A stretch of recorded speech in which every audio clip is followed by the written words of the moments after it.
All right. So my camera is still not working, as you guys can probably tell. I may just have to break down and order a new one, unfortunately. But for now, we're just gonna make do with what we have.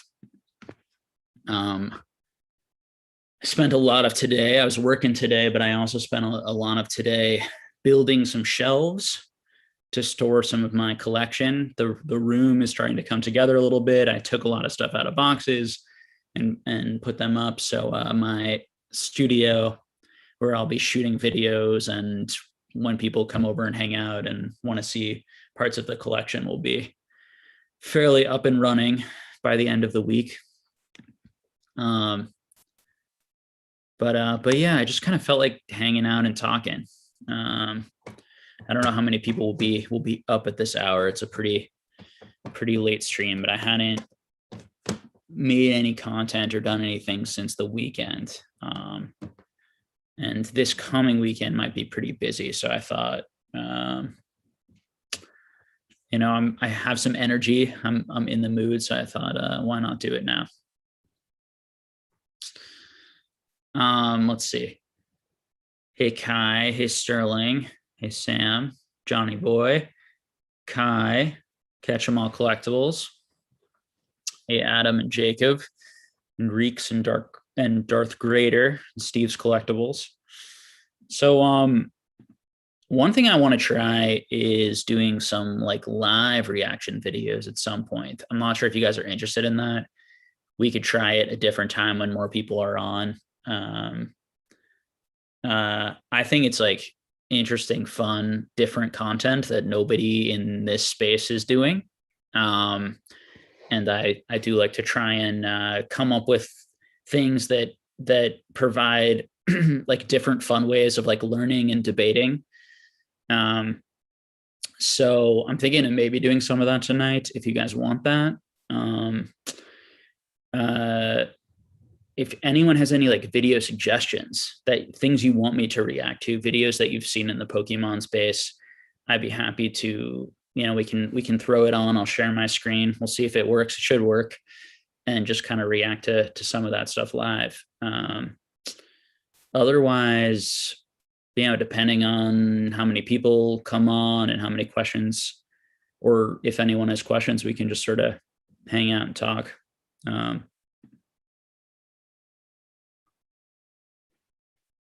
Kai says it's 4 p.m. Australian time, so it's perfect for him.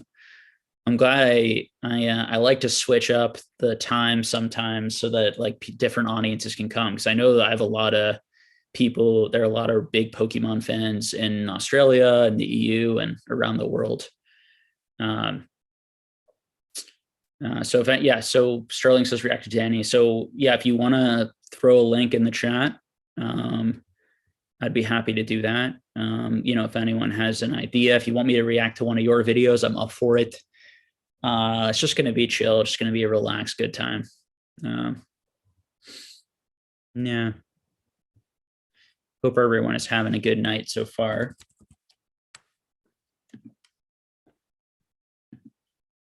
I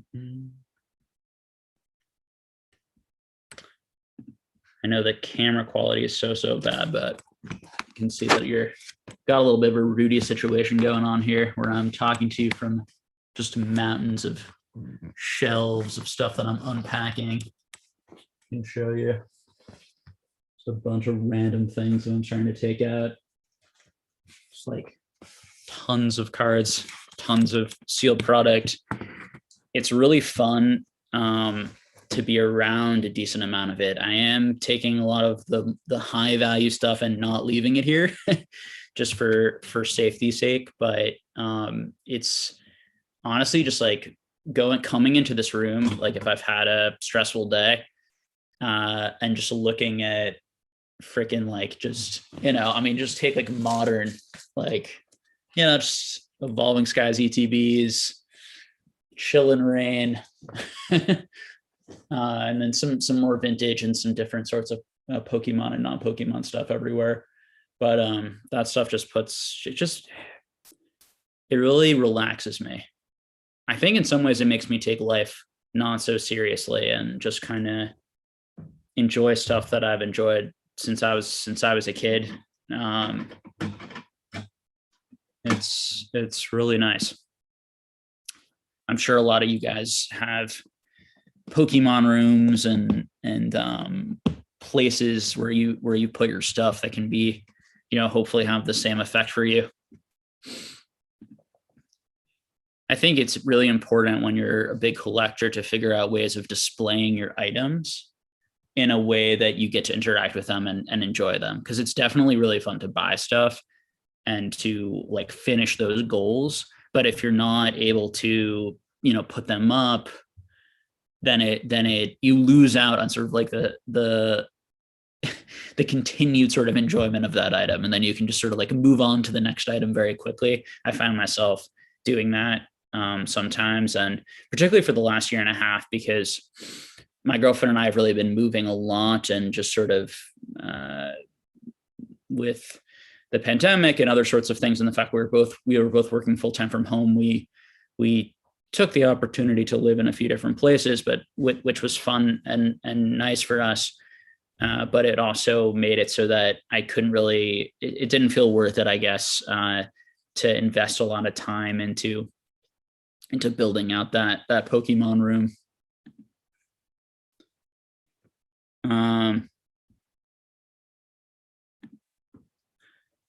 How is everything so close? Am I in a cell? Let's see. Tom Fogle says, are you ever concerned of robbery? I'm asking this because I store product in my home as well. I am. I really try not to store anything of like too crazy high value. But there are people in the world. There's always that potential.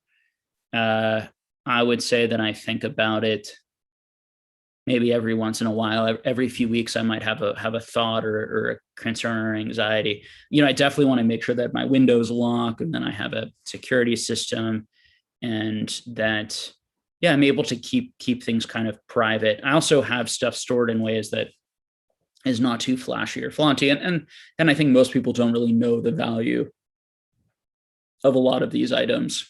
And again, I have nothing or very, very little stuff that's very high value around me. God Prep says, I love the looming shadow of sealed product over you, Jake. Yeah, I don't have a table in this room yet, so I'm like using the shelf as a table right now, which is funny. Chevel says he's at work. Where are you located, Chevels? I can't remember. You've never told us, but if you have a different time zone or you just work nights. If you're on the East Coast like me, it's about 11:45.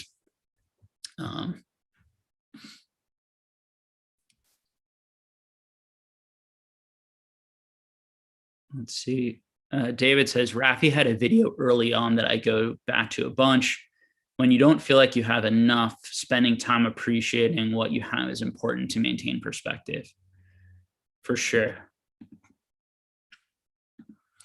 I think it's important to figure out like how to find ways of enjoying the hobby and continuously enjoying the hobby. And even for me as a content creator, it's about finding ways to continuously enjoy creating content, creating different content, and trying to not make it stale, repetitive.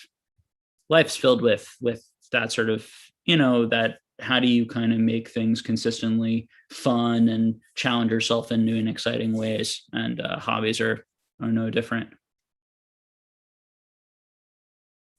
Motoman says, reacting to my video would be a dream. I'd be happy to, man. Anyone who wants me to react to their videos who are here, I'm happy to do it. This is super just chill and laid back. We only have, 40, 50 people watching. It's just going to be a super low-key late night stream, I think.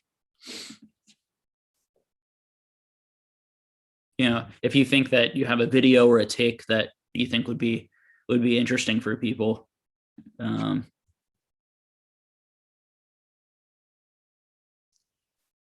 let's see.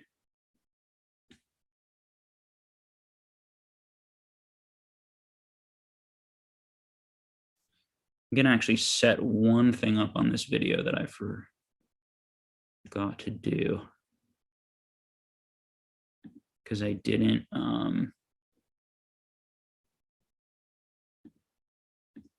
set it up at all before I went live.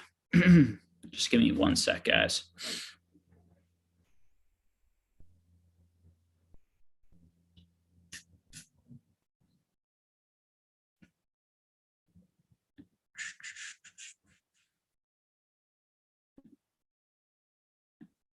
But yeah, as I said before, for people coming in, if anyone does have a video or wants to share a link in the chat, I'd be happy to do a response to it, or we can all watch it together and comment and have a conversation on anyone's videos.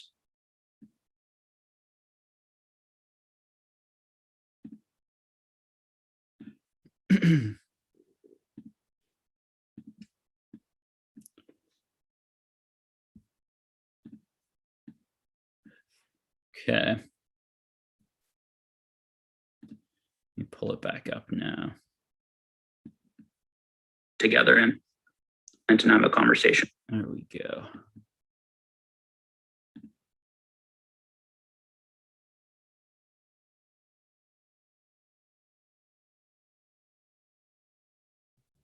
So Motoman says the link that is sent, the link sent is someone's take of my 2022 is the year to invest into Pokemon. I don't see any links. Are people posting links and I just can't see them for some reason in chat?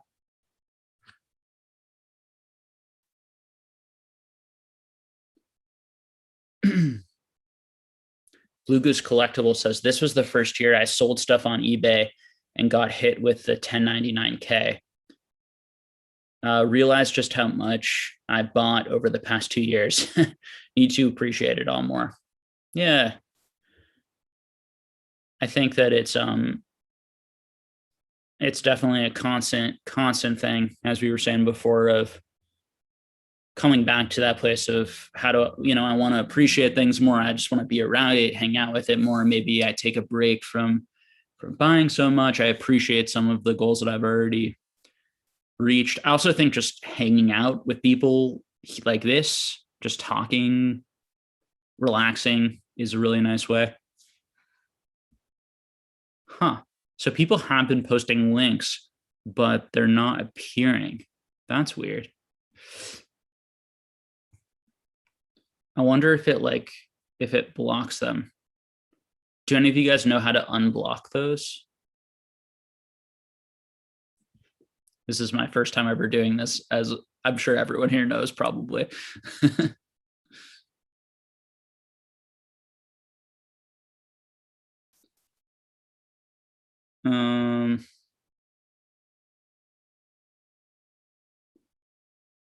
Oh, you believe that YouTube auto blocks links in the chat? Oh, okay.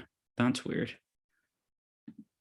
I guess what I can do is I can open up the Discord if anyone wants to send me a link there. Otherwise, you can just describe the video to me and I can try and find it.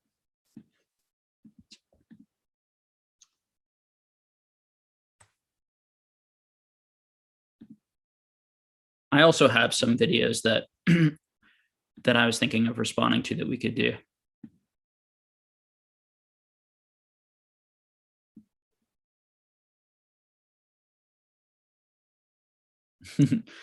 We're all going to figure this out together. People are coming up with some possible solutions.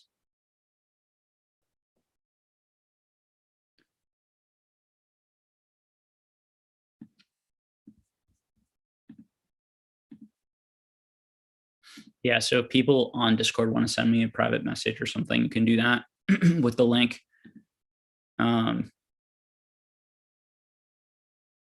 Jeremy says, did you back the new Kickstarter of Metazoo? If you did and feel like talking about it, what did you back? I did not. I know Dan did and went pretty heavy into it. I personally did not. but I did buy some like Wilderness. I basically my stance on Metazoo at the moment is just like personally, I feel no need to stonk hard on it. I just sort of enjoy it in a moderate way. Let me put it that way. So,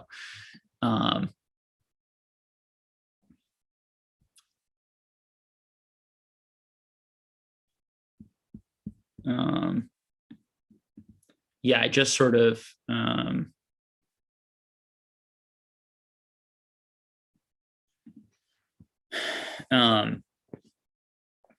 yeah, I just sort of enjoy opening up a few boxes and then keeping like a box or two sealed. Like I have, one of every box here basically of Metazoo that I just keep for myself. I'm not planning on ever selling any Metazoo or flipping or trying to make a profit on any Metazoo.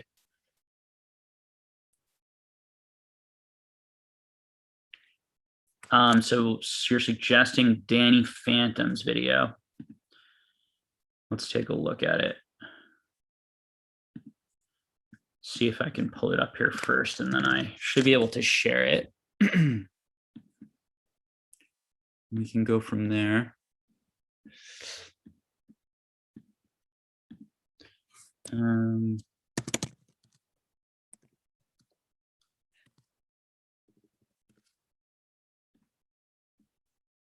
Okay, the problem with pull rates in the Pokemon TCG. Okay. All right. Let me open this guy up. So the real challenge is going to be, how do I look at the chat and do this at the same time? I'm going to do my best. So big fan, before I jump into this, big fan of Danny's, come on the channel. I've been watching some of his videos recently on just doing some nice, valuable and easy enough and in terms of like a digestible videos around some like modern data on like what some key cards are doing in each or a number of different modern sets. I think that stuff's super valuable for people who are interested in the modern Pokemon market specifically. I think that that's a big step up in terms of, it's both effort and work on his part, but it's also a big step up in terms of usefulness, rather than people just doing like, here are the top 5 things to buy. It's definitely my stance has always been, I think that those that it's a lot more useful to, the whole teach a man to fish, rather than give them the cards, give them information and data, and then they can learn to make their own decisions with that data. And I think that that's those videos have been great. Okay, so let me try to share my screen here.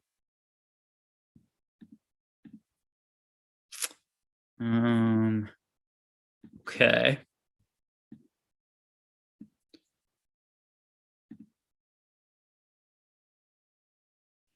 So you guys should be able to see it now.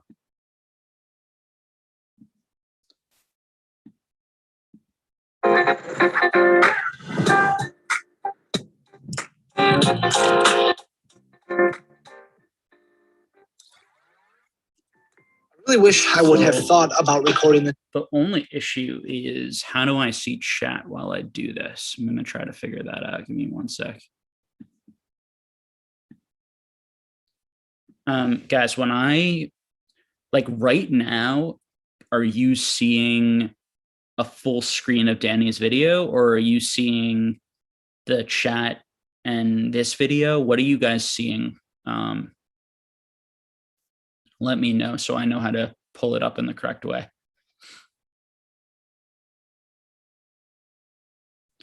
Like, is what you're seeing right now good, or can you also see things in the background?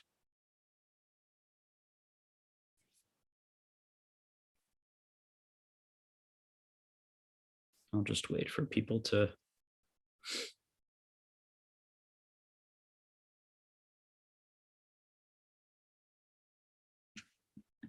The quality is really bad.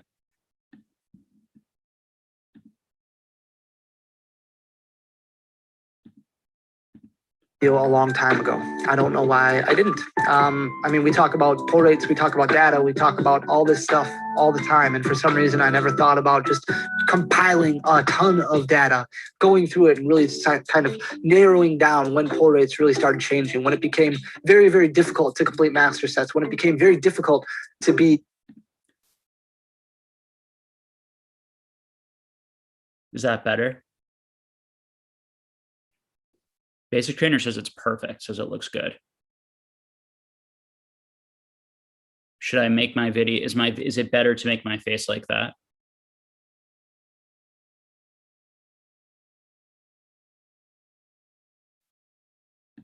Okay.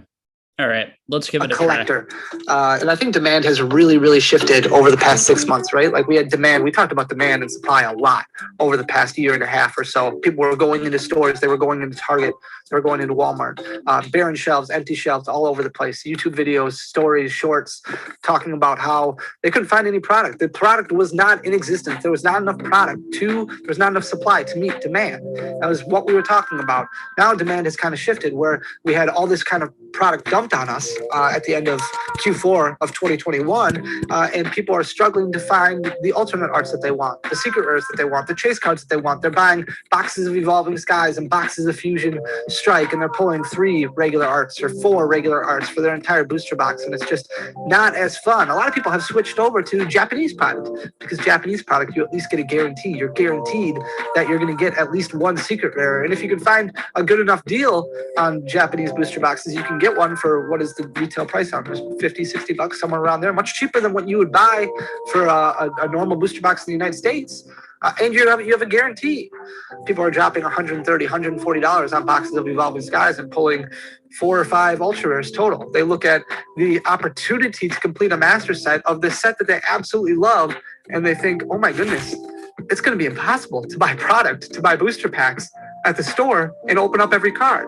The slogan is got to catch them all. How am I supposed to catch them all if I can't open up the cards to pull them? It's too difficult. And I know people can buy singles. I get that. I want singles to sell too. I own my own business. I want my business to be successful. I want cards to be expensive. I want cards to be in demand. I understand the whole concept of people wanting desirability and collectability and things like that.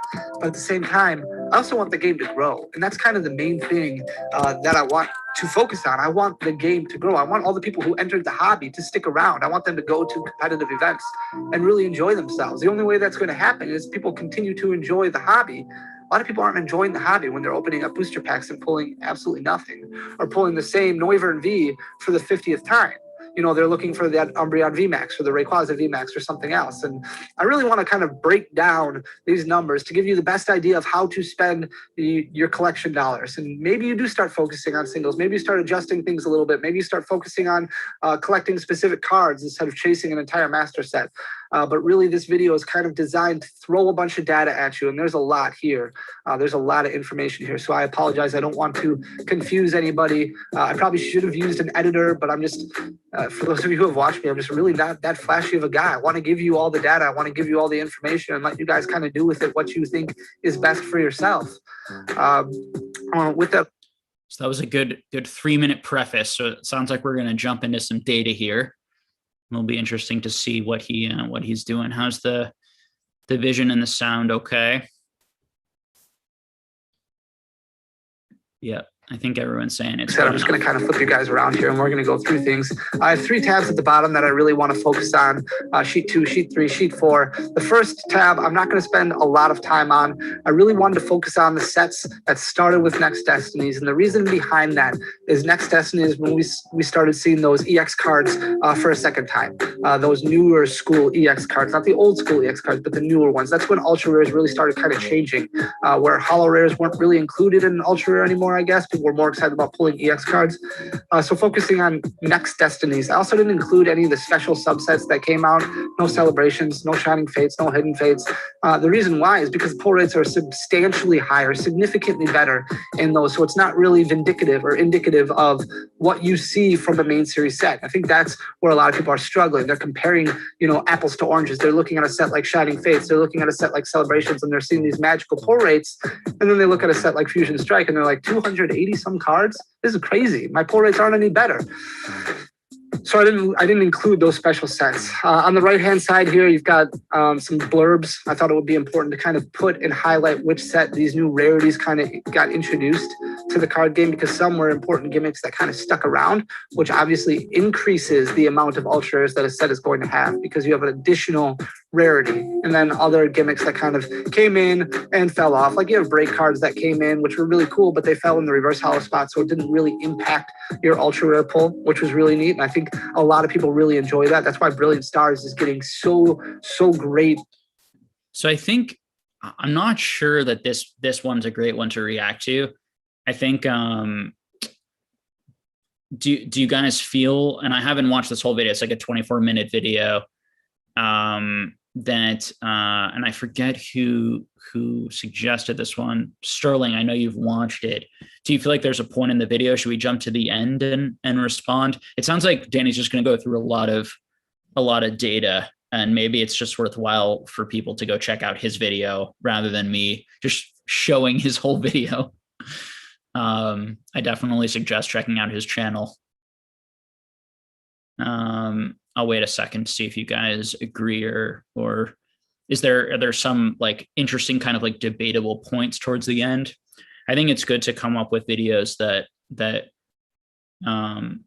maybe bring up a good conversation or debate.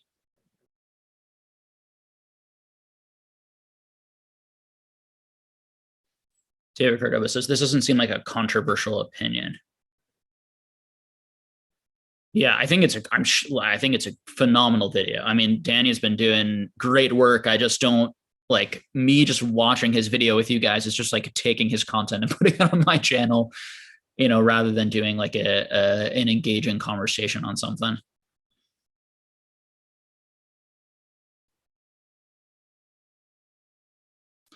Should we do like a random investment? Gangerson says it's all stats. Basic conclusion is there are too many cards and no change in pull rates. Makes it harder to pull master set. Yeah, I think that's a pretty non-controversial, straightforward opinion, and it is nice that Danny is probably doing the work to illustrate it through looking through all the numbers. How about we just like type in? I kind of want to just type in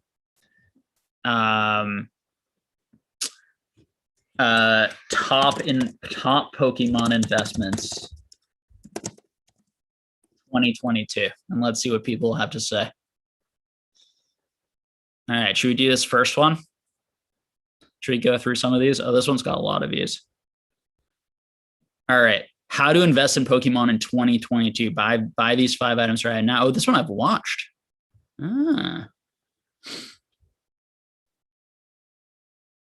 Let's see. Let's pick one I have not watched, maybe.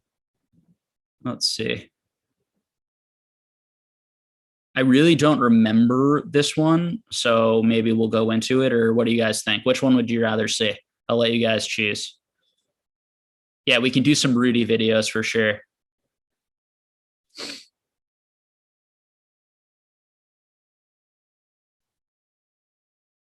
You guys pick which one.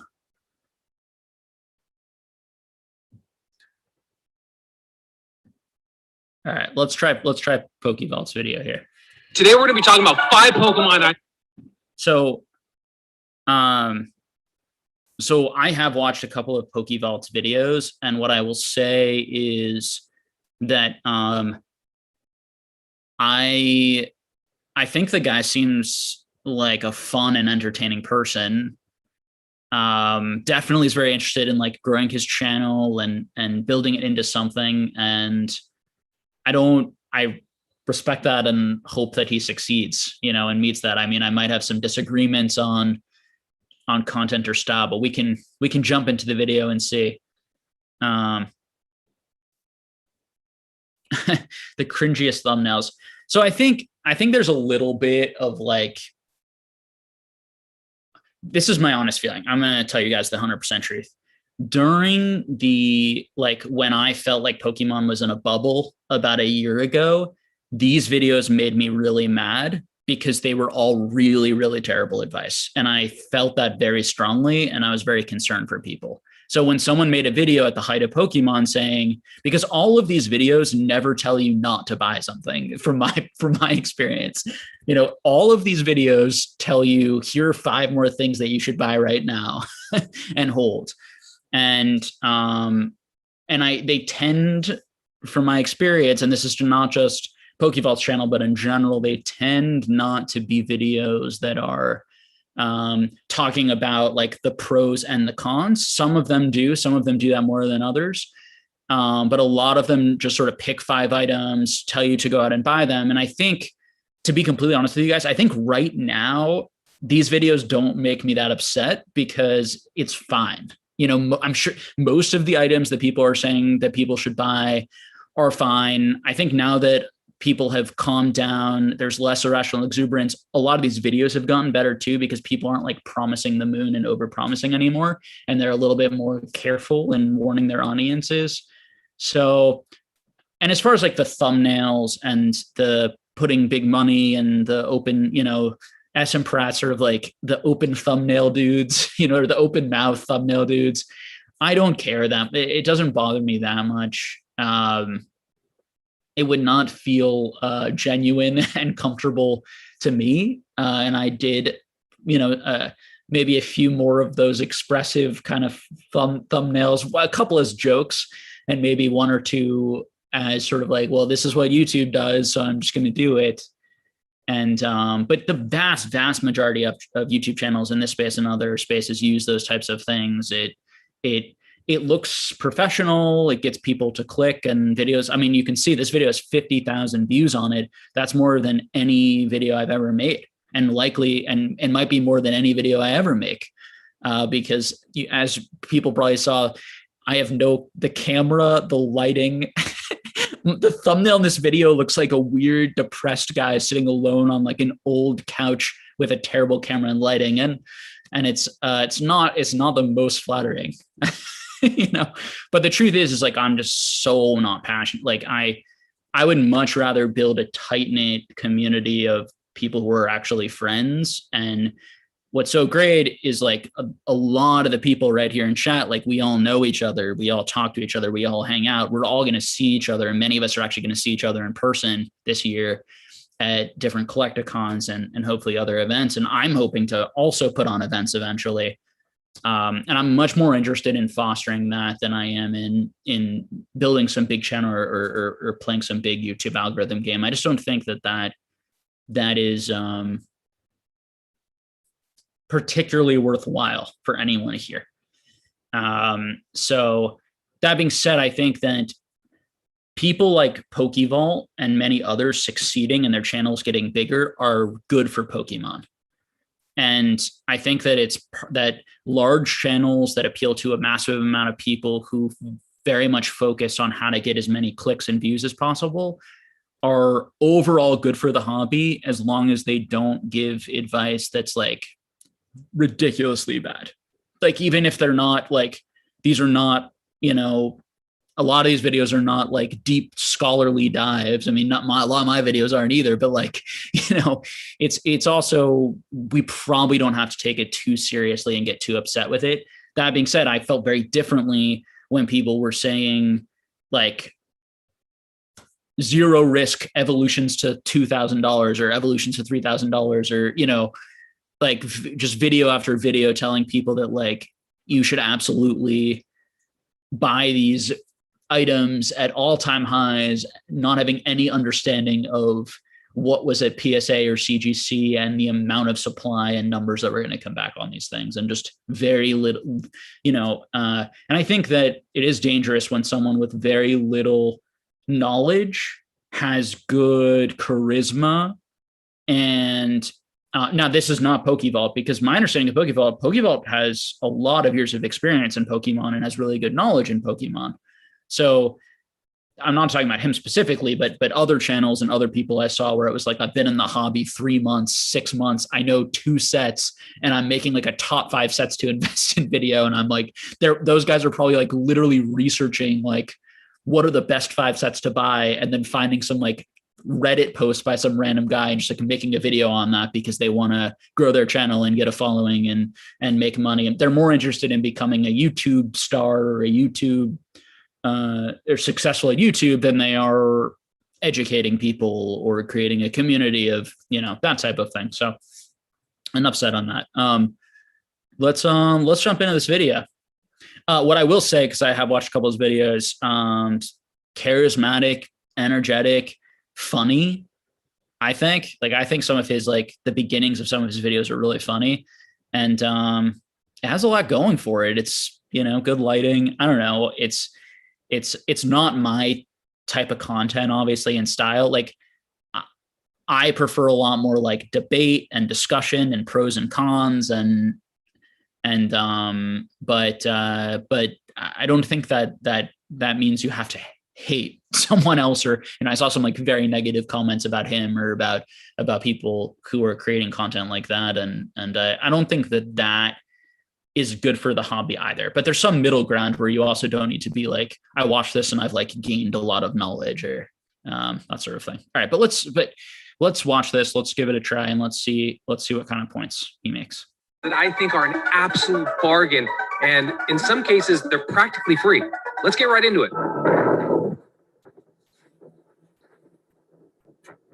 Yo, what is up, guys? Happy New Year. Welcome back to the channel. Happy 2022. I'm so happy to be here. Yeah, this is cool. This is the first episode of the new year. If you are here from PokeRev's channel, I want to welcome you and say, hey, welcome to the squad. You'll always have a seat at our table. That's what I have to say. If you decide on sticking around, this is a very cool community. Our Discord is absolutely cracked. Definitely check that out. Anything that's important that's going on with the channel is down in the description below. I don't want to hold this episode up anymore.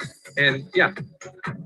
All right, guys. So first item we've discussed in the past, but I really think this thing's going to pop off. And that is the Hidden Fates tin.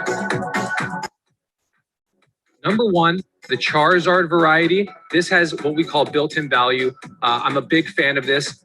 This promo card, it's by itself is going for about $67. That's significant. The other ones are not. The Raichu and the Gyarados, they're not going for $7. So that is, and if they're selling for close to the price of the other tins, that is important to me when I'm looking to buy into a certain item or product or set even to set it back and see what it does. And then secondly. So the counter argument, right, to this is that card might be very, very overvalued right now. And as tens of thousands of copies have already been graded, tens of thousands of more copies are still at CGC and PSA. What's going to happen when there are people and sellers individually of 100 of those slabs that they can't sell? Is that really going to stick at $60, $70 for a PSA 10 or whatever you said, or $40 now? I don't know. It's risky. Now, there might be enough demand because it's a Charizard, and a lot of these tins have been opened, but there's still a lot more left to also open and potentially grade. So him kind of leaving that out it's not talking about risk, but it's not fun maybe to talk about risk or as exciting or upbeat. The danger of not talking about that risk is that you're not really informing the audience of the full picture of the potential upside and the potential downside. I think that Hidden Fates, Pokemon does really, really well in the long run. You could pick any item and it's going to go up. So this video can be foolproof because it's like, well, I'm going to take the 5 most popular sets and I'm going to pick 5 items from the 5 most popular sets. And in 20 to 30 years, if Pokemon does extremely well, those items are probably going to be worth quite a bit more. But I think when we're trying to figure out like what are the best items to buy in or the things, and particularly and when we try to break it down, what's the best to buy in the short term, medium term, long term, that's where we want to talk more about get more into the nuances of, how much is a card being graded, how much is still coming back from PSA and CGC, and then also the price point on these cards, because if the price comes down low enough, then people will stop grading. So it might bump back up as we talk a lot about, but then a lot more might come on the market. So all that being said, Hidden Fates tins, they're okay, I think.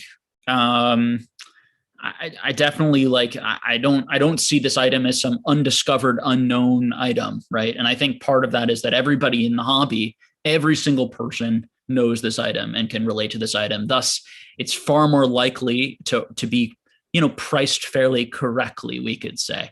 Do I think people are too bullish on hidden fates right now? Not necessarily. I also think that there's so much hidden fates out there. And I think people are, bored is too strong of a word, but I think there's some boredom, or it's kind of like we've seen a ton of this set. We want new things. I do think people probably will eventually cycle back to the Sun and Moon era in general, and to key sets like Hidden Fates.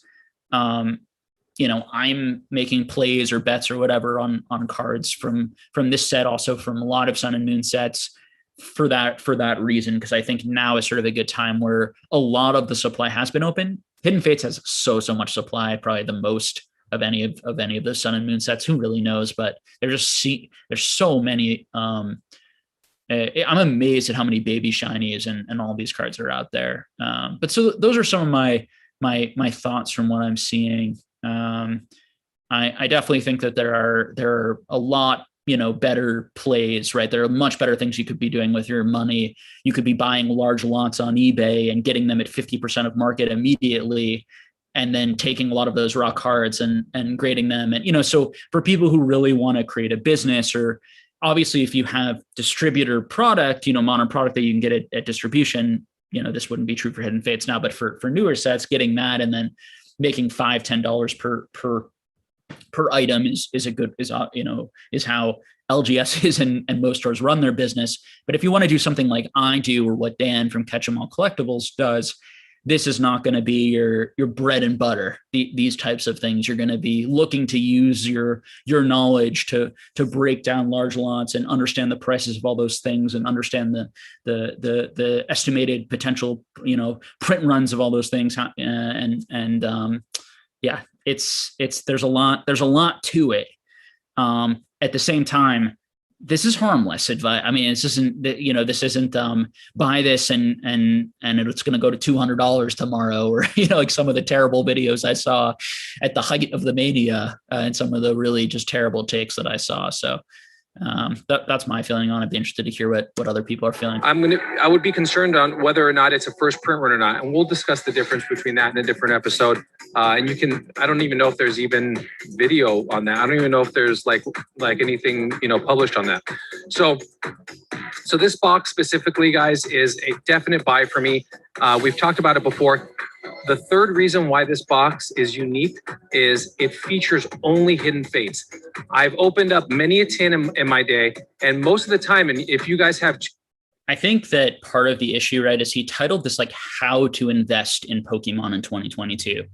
If he had said, and then like buy these 5 items right now, he's not really teaching you how to maybe a little bit, but he's not talking about the fundamentals, about what makes something valuable, about the supply and the demand side, what causes demand, what keeps demand up, the ebbs and flows of demand. Generally, when new sets come out, there's a lot of demand, a lot of attention, hype, higher prices, and then potential reprints. And then generally speaking, the people get more bored of the sets, and there's a lot of supply out there. And those are the times and the moments where you can get a lot of those products if you're patient at better values. I do think Hidden Fates arguably is in that period. Hidden Fates is such an interesting one because I feel like there's so much supply, but I also think there could be so much long-term demand.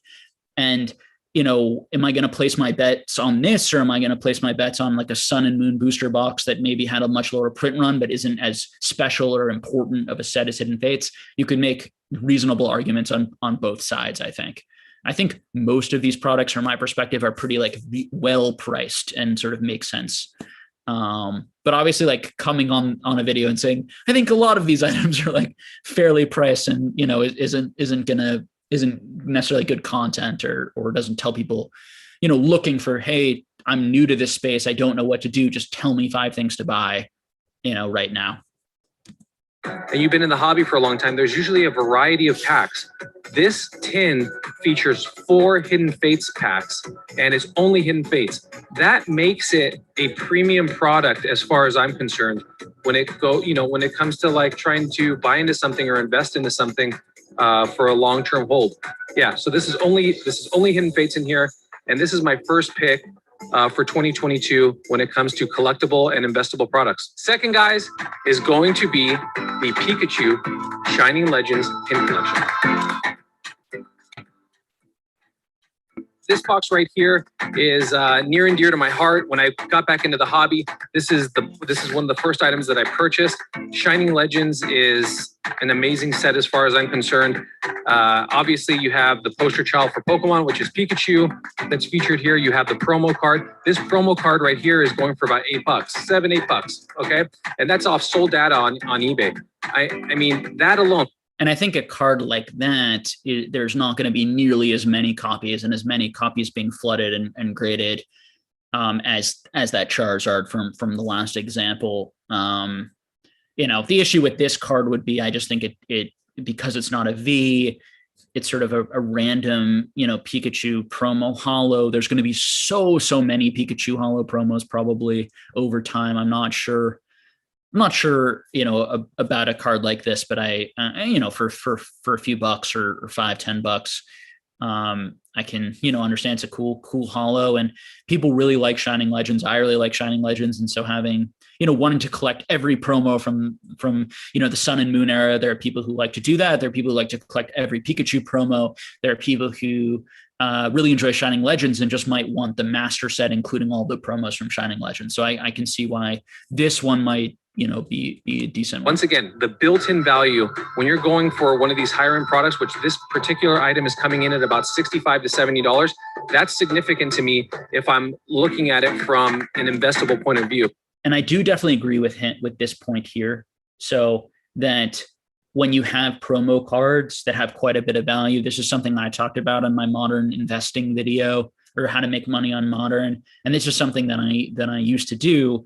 Is there were times I remember there was like a box at GameStop that had, like, when Tapu Lele was still playable, it had like a Tapu Lele promo that was selling for like $18, and the whole box cost like $25, and you got like 12 packs or something in it, and another promo too. So it was this really like short time kind of like amazing deal where the numbers were like, wow, like just this promo right now is selling for so much. Now, I didn't view that as like an investment. I understood that Tapu Lele was going to tank in value and become worth very little, and the only reason it had value was playability. It's why understanding the difference between this Pikachu promo, that Charizard, you know, and a Tapu Lele, it's why that's really important to know, okay, which one should I sell immediately? Which one should I hold for a really long time and, you know, and might go up, and then which one probably won't move very much, but it, you know, provides some automatic value. Maybe I sell that immediately and I recoup some of my value from the set. So I do agree with him that certainly the way he's breaking down the item and saying, here's value in this, and here's some value in this and this and this, is also the way I would look at an item like this. Does it have built-in value? This pin itself goes for a couple bucks, nothing insane. And then it features 3 packs of Shining Legends in here. There are different varieties of this box, and those are not going to carry the built-in value premium piece, which is the promo card here. So as far as the flyer is concerned, this only lands second for me in my first list of 5 for 2022, just because I think that these have appreciated a great deal. So these retailed for, I want to say $15, $14.99. So keep that into consideration. But as far as, you know, a long-term hold, I think this has value just for all of the reasons that I just discussed. And yeah, that is the Pikachu collection from Shining Legends. All right, guys, before I get into number 3, about 50% of our viewers are subscribed, which as far as YouTube is concerned is a huge number. If you are enjoying the content, please consider subscribing, drop the video a like, and definitely put bells on for notifications. So as I said, like, I would subscribe to his channel and other PokeTubers channels because I think that it's good for the hobby. And encouraging him to continue making videos and making big videos and fun videos that bring more people in is good. Not every channel needs to go very in depth, you know, on everything and give all this data and analysis. And I think that, so I you know, go over there and subscribe to him. And I do think we should stop. We should be careful on, hey, I think there's a difference between giving false, really harmful information and being a little bit more of like an entertainment light sort of talking about investing in money channel. Now, is there some danger because someone new might come in and way overspend, on these items, not really knowing really what they're buying? Maybe, but that's probably the majority on that person, because you shouldn't be coming into a hobby watching a random YouTube video of a person you don't know and then assuming that they like really know what they're talking about and then putting thousands of dollars into something. Like, that's someone who's probably would fall for a worse scam. I mean, I think all the items he's talked about so far are perfectly reasonable items. If you like those sets, if you enjoy those sets, they're very reasonable items to pick up. That's sort of my overall take. Because it goes down during our live events. If you've been there, you know exactly what I'm talking about. So definitely hit the bells so you do not miss any of that type. And I like that stuff. I like the content, because those kind of pop up out of nowhere, and we have a good time. So number 3, guys. It seems like I've said it. I've said it once. I said it twice. I said it a million times. Vivid Voltage. So Vivid Voltage, this one specifically is the booster box. These right now are selling for $109. Obviously, when there was a time when they shot all the way up to like $220. I even saw one sell for $250, which is absolutely insane. These boxes, guys, are going to age so well. This obviously features the Chunkachu Rainbow Pikachu, which is a very sought after card, very hard to pull, as some of the other content creators might tell you, right? Open up 500 packs to pull one card. But this set, guys, we're in an interesting time in the hobby. The demand has now dipped beneath the supply, I think, and you're going to see a lot of vendors, a lot of big name sellers in the game that sell volume bulk Pokemon product. They're going to be dipping down on price because they have to move the product, because they have to free up capital, right, for the next purchase. So you're going to see these, sell at $100, in my opinion. I bet you could even find, if you bought them at bulk, you could probably. So perfectly fine take here, I think. I will say that for me, I bought a number of modern booster boxes around the time I think this video came out, because I bought some like battle styles for $72 a box, and I bought some Chilling Reign for, I think it was like $74 a box or $73 a box. And then I bought some Evolving Skies at like $95 a box. And for me, I could get Vivid Voltage at around that 95, 98, or I could get Evolving Skies. And for me, even though like I think that Evolving Skies is quite a bit better, has quite a bit more variety and interest, and will have interest long term. I think between those sets, I prefer to go to that. Now, Evolving Skies has shot up in value recently. That could come back down if it gets reprinted again very easily. That's not the type of thing. That's just the market being kind of crazy, I think. A lot of this short-term sort of like, oh, it went up really quick, so I made the right decision type stuff is not really a good way to think about this stuff. I think in the long run, it'll be interesting to see, how a set like Vivid Voltage, what price point that gets to versus Evolving Skies in the long run. But Vivid Voltage is a solid set. I felt like Battle Styles and Chilling Reign were pretty decent sets and not that terrible. I know a lot of people don't like them. Again, I it's $72 a box. It's just great value. And I also really enjoy opening. So Pokemon's a lot more. It's not Pokemon is not just about investing and about making money. And so I also try to buy inexpensive products so that I can like open things for fun and build my collection also by opening packs and not just buying the raw cards or the graded cards, even though that's, in pretty much all cases, unless you get extremely lucky, going to be the way you're going to make the most money.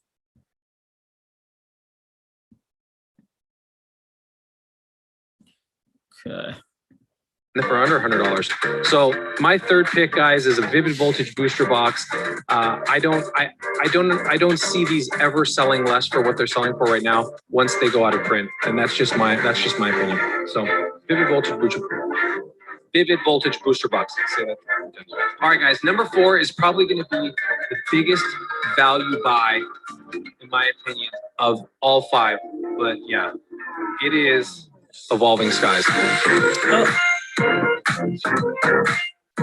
So Evolving Skies. so it looks like he agrees with me in the sense that he put Evolving Skies as one one better than Vivid Voltage. And you know, if I had to guess, and again, I would preface this right with nobody knows. Demand is so hard to predict. The amount of each set that's printed is going to matter a lot. If Evolving Skies gets reprinted and reprinted, I know that Vivid Voltage is, you know, has been reprinted and reprinted and might get another reprint, right? But if the same thing happens to Evolving Skies and maybe even more is printed, and maybe we look back and that Rainbow Rare Pikachu, people like the Rainbow Rares and the Pikachu's better than the alt arts someday in the future. Who knows? Okay. I think that's the honest answer. But having knowledge and having an understanding will help you kind of place your bet and what you think is the better set, what you think is going to do the best in the long run. Calling any of these things as like really good investments, very investable is, it's the word investment is obviously thrown around a lot in our hobby. And as long as it's taken with that sort of grain of salt of like, you know, how does something like this compare to like me putting my money into a, you know, S&P 500 index fund and doubling it every 7 years on average or something, while I'm also getting dividends and I don't have to track it and worry about selling it and worrying about scams on both sides and all sorts of things. So, but I would imagine Pokevault would agree with this probably very likely. I think the vast majority of people would be is like, we're doing this not fundamentally to make money. We're doing this because we love Pokemon and we want to collect, invest, and build our collection and have an experience in this hobby that doesn't leave us broke and where we can make our money go the farthest. And I think that is, if you hear when we use the word invest or speculate, if that's what you're hearing, that's the correct way, I think, to be thinking about these terms. Versus someone like Danny, who I'm not sure if he's still here, but or Mason, or even people like, honestly, TCA Gaming and SM Pratt, and they might do a little bit more investing, like really actually intentionally putting more things aside. I know Mason really doesn't do that. I would imagine Danny, and you can tell us if you want, Danny probably does some of that. Maybe he didn't do any of that before because almost no one did, but maybe he does put aside a few cases or a few extra cases of sets he thinks are really going to do well, or doesn't feel the need to sell out everything.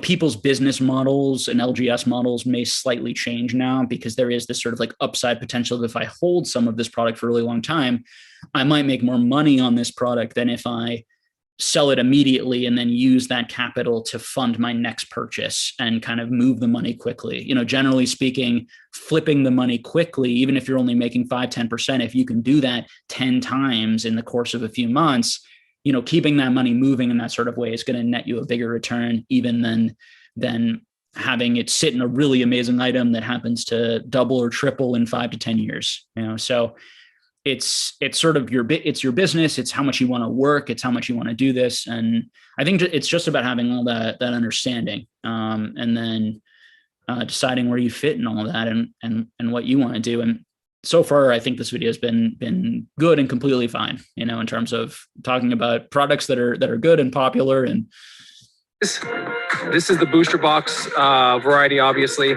these are selling right now, guys, for $105. I don't understand it. I do kind of understand it, but it just seems amazing that I can go out and buy one of these for $105.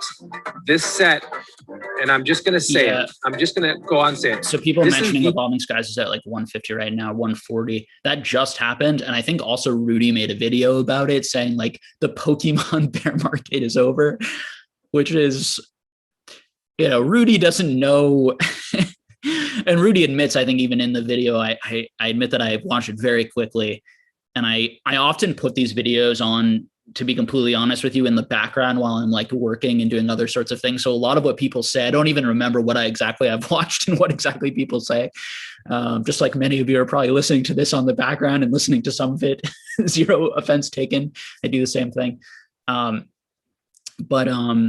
Yeah. So we'll see what happens with this box. Again, I think a reprint is what would push this way back down. I know in the Patreon and the Discord, we had a debate on what this product was going to do in the next few years. And I certainly would not be shocked if this item gets to $200-$300 in 3 years from now. I think that in order for that to happen, though, there needs to be no major macroeconomic downturn in the world. I think when there are very big macroeconomic downturns, if there's a lot less money and cash in the system because of Fed changes, of Fed policy, you're likely going to see people are going to have a lot less money to be putting into sets, to be buying cards, to be buying these types of collectibles. I think that will affect every collectible market, including ours. And so you certainly will not see growth, and hopefully you wouldn't see too much decrease then. But if things keep roaring, like they are now, I wouldn't be shocked. I also think that there's so many people who are still interested in investing and stonking. And when Rudy comes out with a video like that, there's a lot of people who are thinking, okay, do I do a buyout of this? Do I buy 50, 100? And when you have lots and lots of people doing that, it eats up all the supply. We don't really know what that is going to do to the market in the long run. Is there going to be a lot of these people? Can they afford to hold these boxes? Can they afford to hold all of them and sell at 500 or 300, 400, 500 on the way up without selling? And then once it gets to those prices, does everyone want to sell it so badly that it pushes it all the way back down? These are things we just don't know. How deep the pockets are of the people who are holding a lot of this product right now. My sense is, I think the correct way to look at all of that is risk. There's quite a bit of risk. You are not, this is brand new times right now. There's so many more people. They're printing probably so much more product, and there are people holding so much more product that we don't know how that is going to impact and affect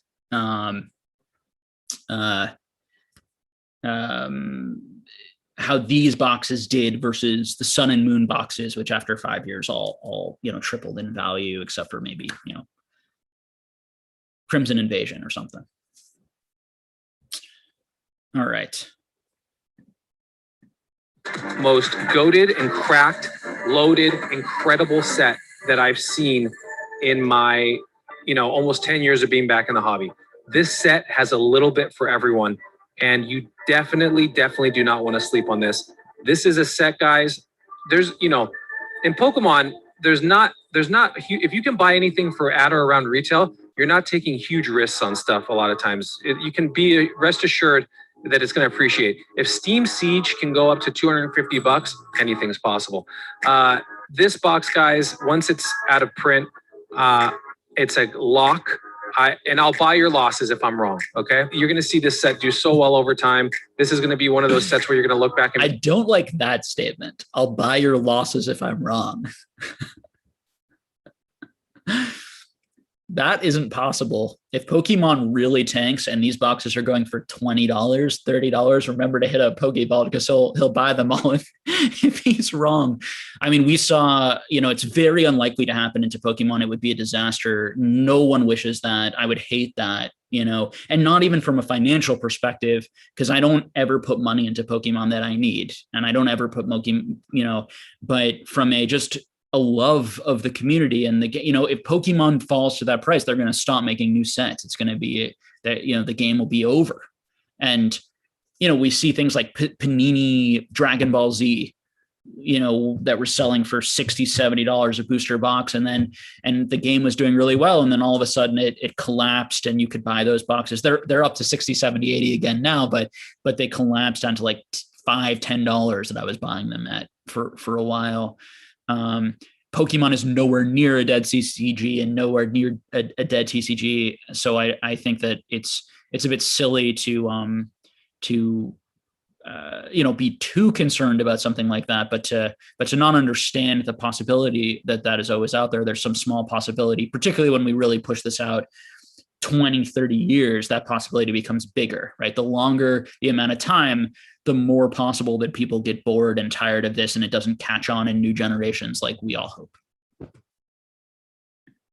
Oh man, why didn't I pick some more of that up? So this is me telling you now, okay? Telling your future self, wake up.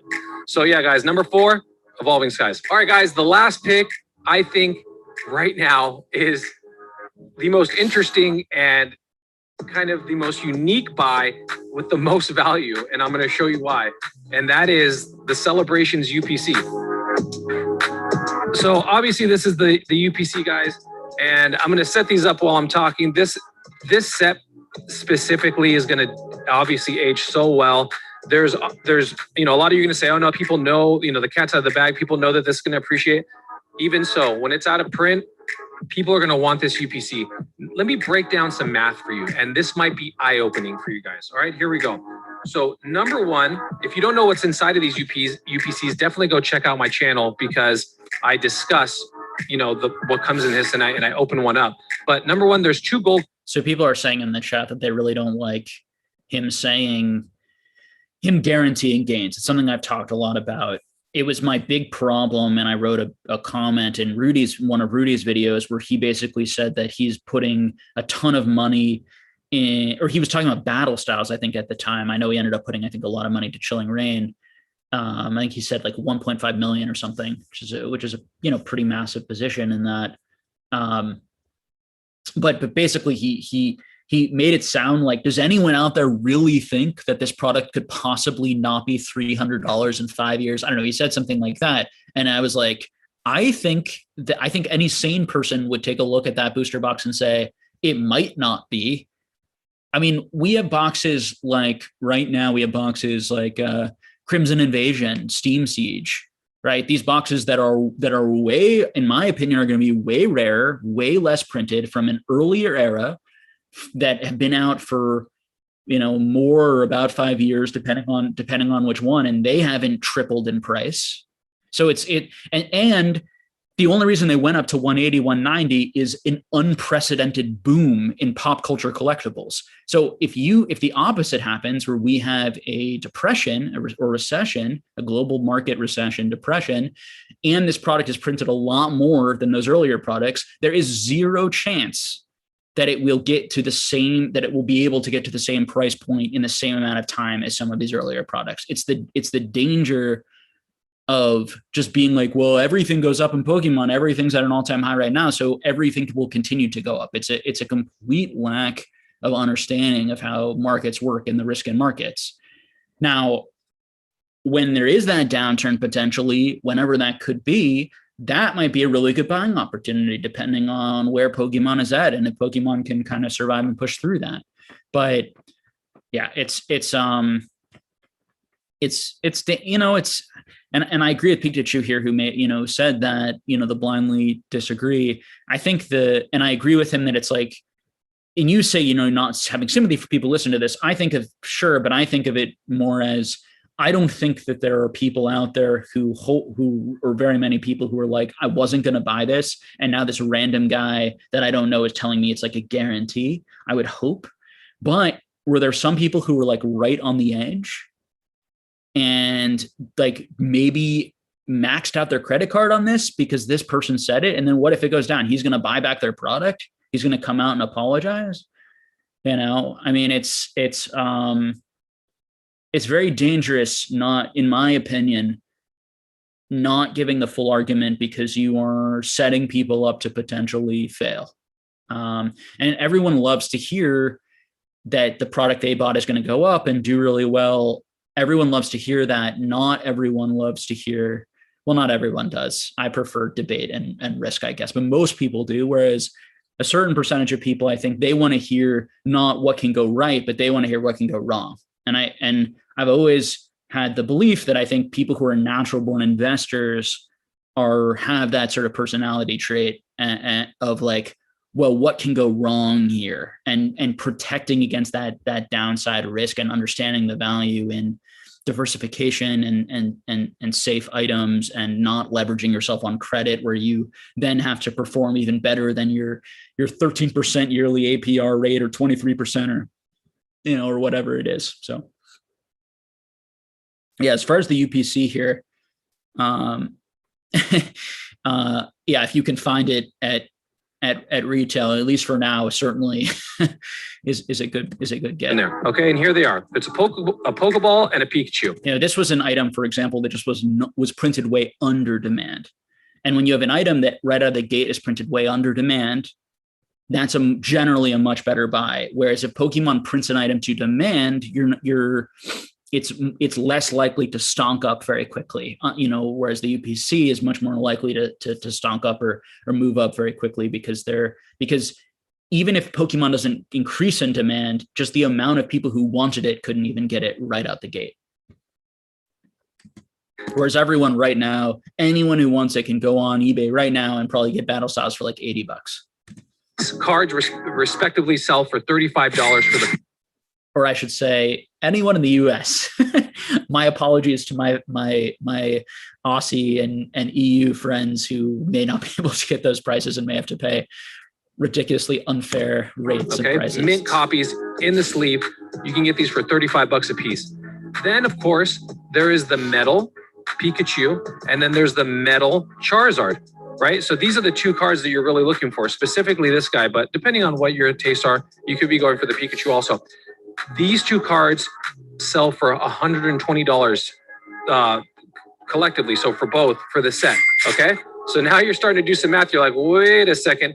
The UPC guys, these are selling for, and this is on the secondary market. If you can find them for retail, they're $119. On the secondary market, they're going for about $200 to $225 right now. You could go buy it on eBay. It's a buy it now price, I think. Let's do some math, right? So we're at $35 for these two. I'm going to skip ahead a little bit saying here that you because don't basically his point is just going to be that the items inside add up to more than the value, so it's a good value. Generally, when that happens, it just means that the product has been underprinted, and there's going to be some sort of correction. If the product is underprinted, there's going to be a correction on the booster box prices. They'll go up. If the product is actually printed quite a bit, but it just hasn't been opened enough yet, what's going to correct actually is going to be the cards and the booster box, or in this case the ultra premium collection may not go up. Hopefully that makes sense to people. So a little bit more complicated, right? Than it may first appear to people who are just sort of getting into the hobby. There's definitely a pretty steep learning curve. Okay, so I think we probably got that again. Reasonably fine video. I think if you ask most people, those would be like the top 5 sets of the year or sets of the last few years, if you include Hidden Fates in there. So what else do we want to watch? All right, give me some. We got some more people in here now. I'm just taking suggestions on what videos we respond to. You can give me any video, and we tried using links, but the links didn't work. So we're gonna have to do just describe the video. So tell me the name of the channel or the name of the video, and then I'll go look that up. All right. If you want me to respond to your video, we can do that too. Try and pick something that's going to be, debatable, or be making some sort of argument that I can maybe debate with, or given a maybe a difference of opinion, or because I think that those are more helpful. The Pokemon Classics video. All right, you got to pick one that you think might be debatable, or something that might be. I think Pokemon Classics often gives both sides of every argument from watching his videos. I'm not sure there are going to be too many things that I feel like he hasn't, given both sides. The Rudy bear market video. You think it's worth watching? All right, I'll pull it up. I think it's a short one.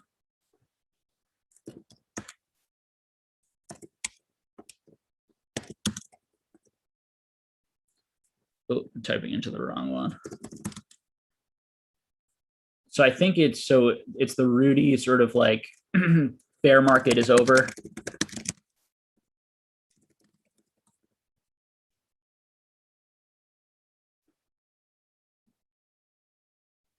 Okay, so 2 months ago, we had the Pokemon bear market is here.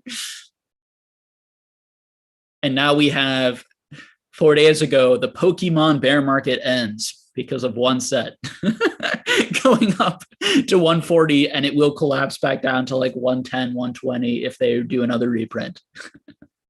Let's see.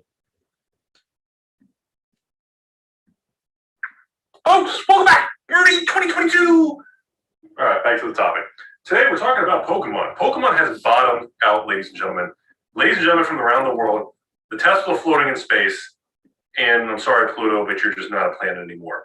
And to all the washer and dryer repairmen around the world, understand, essentially, I'm going to call it November, December, January, Pokemon has bottomed out. I don't know anything about vintage Pokemon. I don't have the education. I don't have the haircut skills.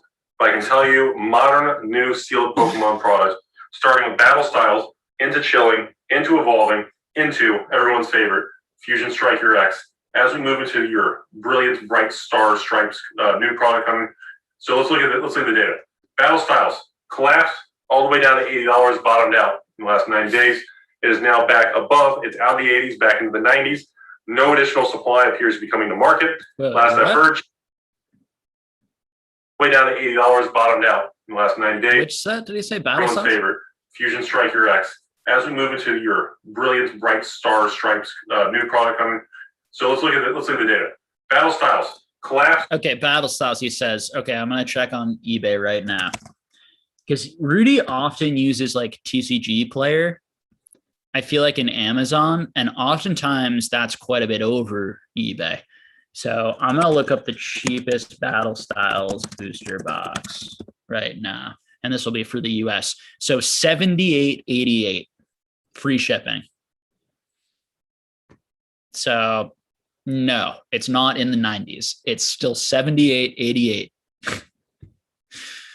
And there's tons, and there's more here at 80, at 83. So it's not back to the 90s. It hasn't moved up at all. That's just false. That's just wrong information. Now, maybe it's moved back up on TCG Player. I can go check TCG Player right now.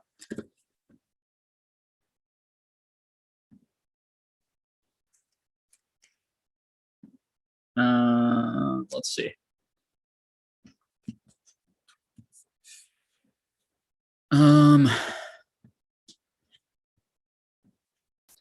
TCG Player. Should I be doing this? I guess I should do this and show you guys for the naysayers.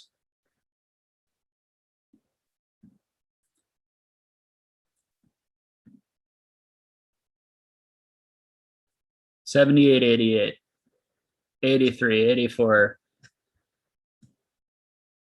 Ooh. You do have to make sure that it's not from China. Like this one, 78.87. This one I know for a fact is a good one. This looks legit too, top rate. So yeah. So there's a bunch. Let's go to TCG Player.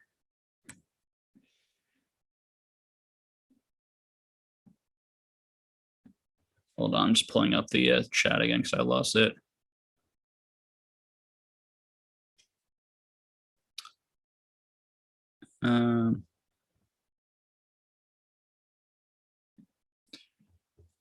What am I doing? Battle styles. This is also the danger sometimes of for Rudy's like Patreon, and when he sells to the patrons, he puts the TCG Player and the Amazon price. But make, if you're a patron, I would suggest you like do a little bit of legwork and see, because a lot of times the TCG Player price and the Amazon price are like way over actual market, because there's just not a lot of people wanting to sell a specific item at some point, and you can actually get it for like way less on eBay. I saw that a couple times where Rudy was charging like way over what market on eBay was for like, what was it? Like there was like a Weiss Schwartz deal that he did. Usually that's going to happen for those more kind of like more niche things than I think it would for like a set like this. That's just like everywhere right now. And I love Rudy. I'm a Rudy patron member. I will support him forever because of what he's freaking done for these hobbies. And he's just the man. But I do have to call it like it is.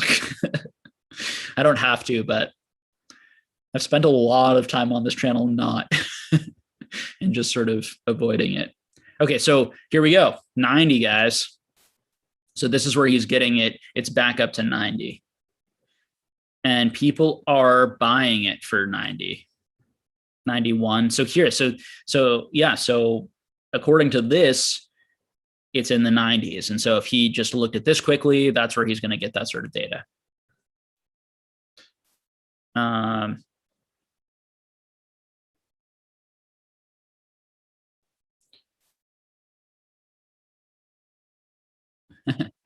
Obi Bong says, Jake, I know you dislike Evo, but man, you got to really dislike Battle Styles for investment purposes. So I don't think Battle Styles is so bad. For me, Battle Styles is a more interesting set than Evolutions, believe it or not, because I'm just not a big fan of reprint sets. I opened some Evolutions a few months after it first came out, maybe 6 months after it first came out. And it just didn't do it for me. And that's a personal thing. We don't need to go, do more on Evolutions, but, I'm telling you guys the truth from my personal experience. It's just an opinion though. It doesn't reflect on what other people's opinions are.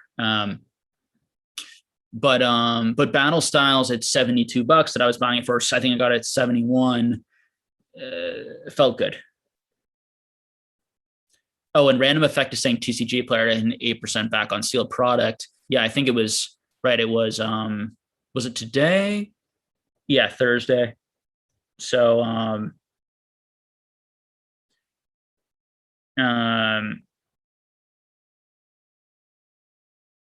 that could reflect why some people are buying it. I mean, we can see though that maybe people were buying it before that too. And you have to wonder, who are these people? Where are they buying it from? Why are they choosing to buy it here? Do they have money here? Who knows? And when I say money, I mean store credit or whatever. So they're purchasing things there, and I don't know. Either way, it's I guess it's a good example of know kind of where to buy things. And someone like me, because I track everything everywhere, when I see a high price somewhere, I know it's high, I know I can get it, and again, if you're buying in bulk, buying that and particularly when I bought it, I had it with like a 10% eBay, but I think I bought it around 78. I bought a bunch on eBay. I also bought some from a private seller. I bought a bunch on eBay. Mostly I bought Chilling Reigns because I just liked the set better. But and with that 10% eBay bucks, it was around like 71, 72 ish. And just knowing how to do that cuts. I mean, that means that I've already made, right? If it goes to 90 and if I can sell it for 90, that's $20 a box I'm making, obviously minus shipping. And if I'm, doing it not direct, minus some sort of, well, certainly, very likely at least minus like PayPal fees, and then also easily, potentially minus eBay fees. And then I'm barely making anything, which is why these things are it can be very, when Rudy makes his like investing videos, it can be a little bit, when a product like this goes up 20%, you have to remember that 13% or 14 or 15%, depending on the item, is going to go to all of your costs to send it to that person. And then the middleman services you're paying along the way. And so your bare minimum is you need to make 20% on your item. It needs to go up 20% from where you bought it to sell for 20% more for you to make any money. And that's rough. That puts you in a tough position. Now, obviously there are ways of doing that in large bulk, in large quantity. You can get super efficient. Danny has great videos on his channel talking about like how to pinch pennies and how important it is to, I'm going to get that, down as low as I possibly can, because I know how to ship expertly and quickly and efficiently, both with my time and the amount of resources and materials I need to use, so I can get the cheapest, shipping rate, all that type of stuff. All right, let's go back to Rudy's video.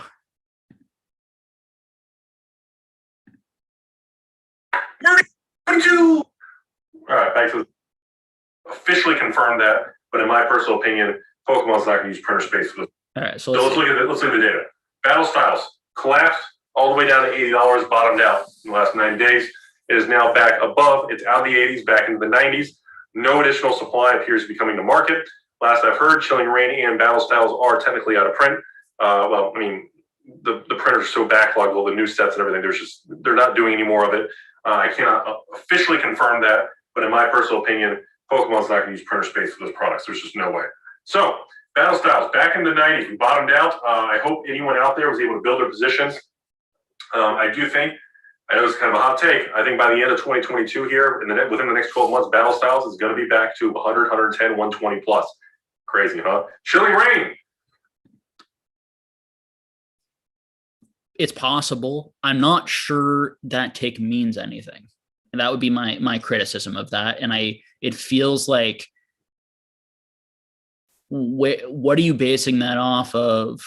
I guess he feels like because it's already gone up to 90, maybe his experiences on things in the past. But, again, Rudy's last experience with Pokemon was he bought a ton of it. And then for 5 years, it didn't move up $1. And so he had to throw it all in a room.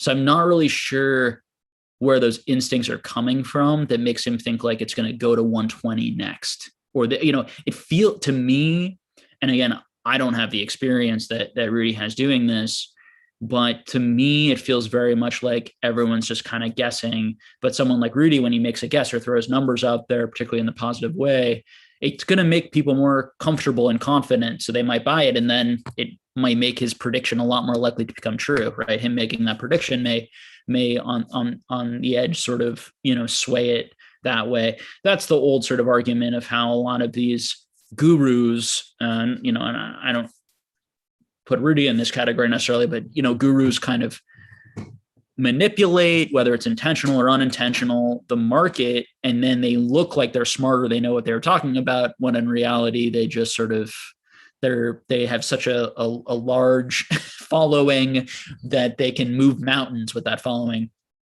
Anyone who denies that fact needs to wake up into 2022 and understand the power of social media and the massive followings that some huge social media personalities have, and the fact that they can mobilize their followings. Even if they can mobilize 1% to 5% of their followings, that can be like hundreds of thousands of people, with people with the biggest followings, not talking about in Pokemon or anything like that, but just in the world. I mean, we've seen people move their followings in the NFT space to do huge things.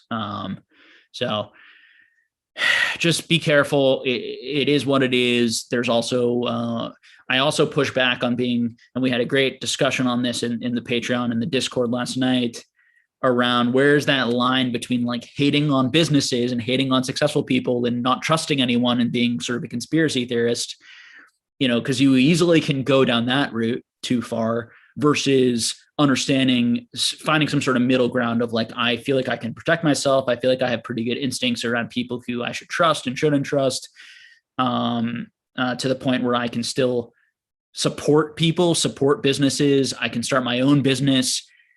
We talked a lot about this last night, and just the fact that I think when you get down those conspiratorial places, it becomes very demotivating and isolating, because then you don't really trust anyone, and you don't start your own business. You don't, it doesn't motivate you. If you believe that any possible business you could create in this space is going to be corrupt, why, that is very demotivating for you to try and create something. And if all of us just sit alone in our beds with the lights turned off, crying, about how terrible the world is and how unfair and scary and how we're all selfish and we're all terrible, that doesn't give a lot of opportunity for joy and cooperation and altruism and, all the things that us human beings are capable of in the right circumstances. So. Same thing, bottom down the 80s. We have exited the 80s on Chilling Reign. We're sitting $90, $95 a box, usually plus shipping, plus tax. So, same thing. No additional product appears to be getting printed. For Chilling Reign, there does not appear to be any further restocks of the sealed booster boxes or booster cases. Now, Evolving Skies. Evolving Skies appears to be leading the bear market out as we stabilize into 2022. Evolving Skies, as of the filming of this video, went from a bottom of about $100 all the way back. We are in the 140s. We are about to break above MSRP on Evolving Skies. The way it's going right now, I don't know if there's any more supply. I've been notified that I can't reserve or order any more Pokemon. I don't believe there's a restock of Evolving Skies. If this does hold true. So certainly Rudy would know more about this than I would. Rudy is a massive person who has massive connections within the industry and buys a humongous amount of product. Again, I would be like, me personally, I'd be surprised if they didn't reprint it again, particularly if it goes up in price too fast. But then we get into this old argument in Pokemon, which is, well, why would they do that when they could just move on to a new set? It just feels very unpredictable to me. If you look at investing as a risk, you can say, well, there's a risk that there's going to be a reprint, but Rudy hasn't heard of anything. And there's a lot of new popular sets coming out, and maybe Pokemon is just going to really move on to those. So I'm going to take a risk. I'm going to gamble on this. I think if you understand that, it's your right to take a gamble. But I don't think Rudy not hearing about a reprint yet is any sort of proof that there isn't going to be some reprint in the future. Even if it's a small reprint, we also wouldn't know if it's a small or larger or what type of impact that would have. Again, Rudy could be absolutely right here. I think everything Rudy is saying is reasonable, but it's an opinion. And I think the problem is when an expert, and people view Rudy as an expert, gives an opinion like this, it can more positively shape people's minds than maybe I think is appropriate. Like, I think that there's more risk than Rudy is talking about. But if Rudy and I ever get a chance to sit down and talk and hang out, which I would love, and discuss these sorts of things, he might just disagree with me and just be like, you're being too bearish. I understand the risk, but I just feel like the downside is so low and it makes sense to buy at this price. Now, I don't think Rudy is going to be buying at $150. Rudy, from my understanding, tends to make a lot of the moves, really early on, really low. He really liked that Chilling Reign. Why did he put 1.5 million into Chilling Reign at like he probably got like 76 a box or something, 74 a box, 70, maybe even 72, maybe even 68 a box, who knows, versus putting all that money into Evolving Skies. If he thinks that's a better setter, it's going to do better, so, because I think probably he, like me, understood the downside risk was less on a Chilling Reign. And even if the upside potential of Evolving Skies might be better, that might be more attractive. So who knows? But those are the types of things that I think Rudy, and lots of other people who are engaged in these markets think about and try to determine which is the best way to allocate my money. Ladies and gentlemen, Evolving Skies is going to skyrocket above $200 a box and probably join some of the older sets, kind of like Vivid Voltage and Darkness Ablaze, these other ones that are on the similar trajectory going back up. But I'm focusing on the most recent, newer ones because that's been the hottest conversation. Fusion Strike, again, pretty new. I wouldn't be surprised if there's another wave of that in the next few months. That kind of sums it up. I'd be cautious on that because I don't know if there's any more. As of right now, I don't have any more coming. I don't have the ability to get any more, but it doesn't mean that another wave may not just show up from Pokemon USA. We don't know. So what can we learn from this? What did we see happen? Well, I'll be very blunt with everybody. The bear market to the Q4 of 2021 appears to have kind of come to a head, giggity, and completely hit that market capitulation where everything just bottomed out. Everybody said it was over with. New Pokemon's dead, overprinted, blah, blah, blah. And I told you all in Q4 of 2021, to me, this felt like exactly what I went through in the XY era many, many years ago with Evolutions, with Steam Siege, Breakpoint, Breakthrough, Fates. No, it's not, though. That was 5 years of no price movement on those sets. Wait a minute. Yeah, and you can go back to Rudy's videos talking about this. He had like no box broke above 100. So other than what's it called? Roaring Skies, which got, I think, to like 250, if my memory serves me correct, and then crashed back down when they did a reprint. No other box went up significantly, even to like 120, 130 during that time period. these booster boxes doing what they're doing now is unprecedented in Pokemon from my perspective. If anyone knows out there, if I'm wrong about that, please let me know. But that's my understanding of the markets, and I've been watching it really closely for 6+ years now. I've been here through this era that he's talking about. Why Forbidden Light, the generations, it's the same thing. Now, after 5 years, they are now very, very expensive. But a lot of that growth happened just this year in the boom, versus right now where this set seemed to kind of like all, the growth now seems to be very different. 3 years ago, I told you all in Q4 2021, and I went on camera and I told you all. I did it. I went in. I bet heavy on Chilling Rain, and not as much in Battle Styles. There wasn't much left. So I hold massive positions in these newer Pokemon sets. And simply put, I hope some of you all were able to buy the bottom. I know you can't time perfect bottoms, but at the end of the day here, I'm pretty confident to say the Pokemon market did bottom.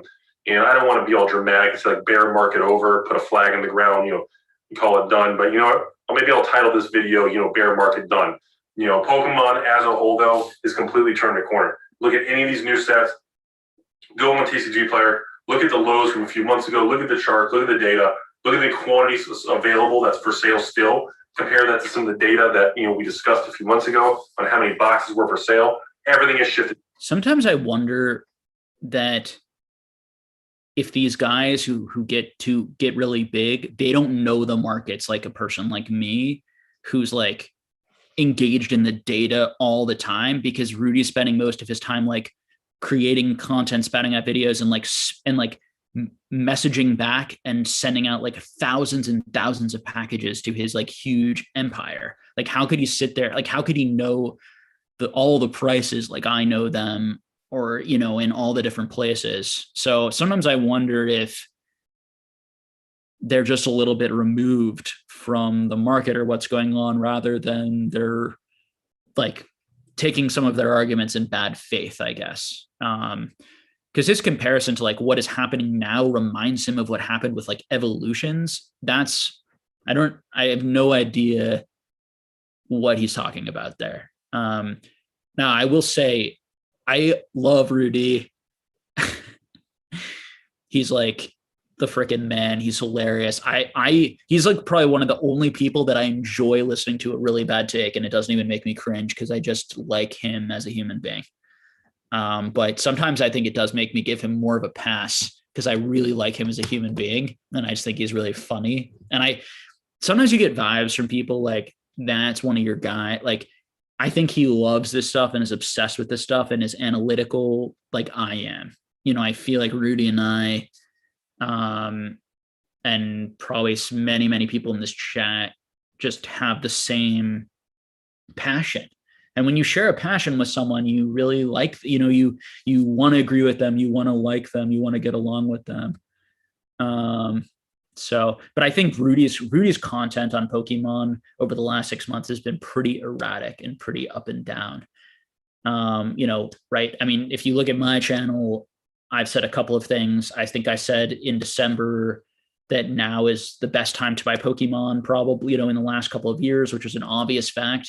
People were the most bearish and prices were the lowest. And if you believed in Pokemon going up, it was the best possible time to buy in a long, point. Right now, that is the low, right? The time I made those videos, I called the low, we could say, but I very much don't feel confident on that at all. I think that we could see, again, a bigger macroeconomic downturn, which would impact all of this. But I think that period was a good time to take a risk and to buy in. And you can't just sit there waiting for things to fall forever, because if you do that, there are people who just sit there and just call bear market after bear market after bear market. You never actually invest in anything. You never actually make any money, and you never actually have a collection if you don't buy things. So you do have to buy. You do actually have to buy and engage. So tremendously. We definitely went through a pretty hardcore bottoming process in Q4, and it's funny. Let me do this little caveat I'm in the video. November, December, historically are the weakest months for collectibles. People are kind of visiting family, kind of wrapping up the year, calming down, trying to reset, gifts and buying and clearances and Black Fridays and Cyber Mondays and ex-girlfriend Tuesdays and all this stuff. I mean, people tend to, everything's just being flushed out. Stores are trying to raise capital. Everybody's just dumping things. You have some distributors dumping things off the books so they can get a tax loss for the end of the year. You have some LGSs fire selling things to raise capital for the end of the year. Some people are fire selling things to raise cash for taxes and things. You know, you have a lot of moving parts, specifically in December, okay? And, you know, that's usually a time that people are most negative because they see the soft prices. You see all the pressure, the pull downwards. You know, I always tell you all, you know, those are the times, just like stocks, crypto, real estate, collectibles. When people think literally the world's ending, I'm not going to buy till I see the price hit X, Y, Z. Those are usually the times you should start buying. If you hear news articles and things saying stock market, inflation, Fed, raising, wars, end of the world, you know, when you see it, and everyone's like, "Oh, Rudy, don't buy stocks now. You know, everything's going to tank. Rudy, recession 2.0. No, Rudy, recession 6.9." When you hear all this stuff, and the fear keeps getting higher and higher, you got to step back, erase everything you know about the media, the news, all the little pop-up things on your phone, you know, all this stuff. And you got to step back and say, honestly, if you have capital, if your life is stable, if you're privileged and honored to have, you know, excess money and your life has been doing really well, and you got extra resources even through these turbulent times, those are the times you need to have a conversation with yourself to make moves. And this is what we talked about in Q4 for Pokemon. So now that we are literally, mid-February, we're 2 weeks away from March. I mean, March is the end of Q1. We're about to go to Q2 2022. Q2 2022? I should start a band called that. It'd be a good rock band for Rudy. Creepy Rudy and the Q2 2022s. That's just the end of the video.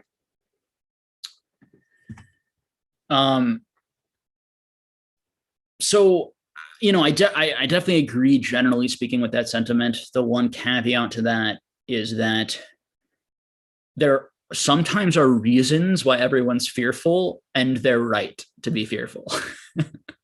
Okay, so you don't always just want to be a contrarian. What you want to do is you want to be able to think for yourself and have sort of the backbone or the ability to be disagreeable enough or be contrarian enough that you can have your assessment of any sort of market and then follow through on that assessment, whether or not other people agree. And then if people disagree, that's an even better time to follow through on your assessment, because, and this is how markets work and market psychology works. So for example, if I have a stock that everyone thinks is great, that is going to be in the price of that stock already. Okay. If we have a card that everyone thinks is great, but if we have a card that everyone thinks stinks, okay. But I sit here and I think, well, everyone thinks this card stinks now, but I don't think people will think it stinks in the future because it's rare, which will provide some chase.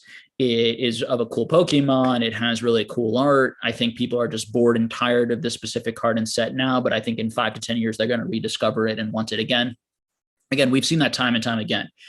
People were bored of Shining Legends. All of those Shining Legends cards were like $3, $4, $5 each. You know, maybe $10 each for like maybe the Lugia or something, I don't know, but they were really cheap. You could get almost all of them, maybe the Mew, but you could get, and the Mewtwo, but you could get a lot of those cards for like $5 to $10 for a long time. People had binders filled. Nobody wanted them. And then all of a sudden they started to dry up. More people came in the hobby. And then now all the YouTubers were like, these are amazing. We all love them. We love them the whole time. They're freaking incredible. And it's like, it's because when they became rare and when new people came in and discovered them, and then people got to rediscover them at higher prices and chase them down. And when things have value, people like things more, right? It's a common mistake we make as human beings. When something is very cheap, it takes a certain type of person with a certain type of skill and analysis to be able to see how that cheap thing should be a lot more expensive. Okay. It's very easy to see a very expensive thing and be like, well, yeah, obviously it's expensive. Everyone loves it. And these are the reasons why. But finding that cheaper thing. Now, as you guys may know, Warren Buffett is my dude. Okay. He's the person I follow. The way that I think, I mean, I've read every single, book and things that he, I listened to his talks. The way that he thinks is how I think, instinctually. And it's very helpful to have had him as a guide. And, he talks about a number of things I just talked about. That's really how now, one interesting debate he has, and this is a really interesting debate, I think, generally speaking, is, do you try to go early in his career? Warren Buffett went more for companies or assets that he felt were really undervalued, but that weren't particularly good assets, but that were maybe 3 out of 10 assets, but were selling at 1 out of 10 prices.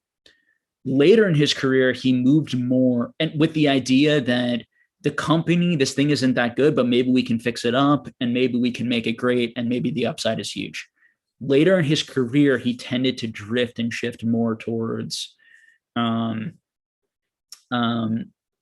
picking companies that were really strong, really good, and really established.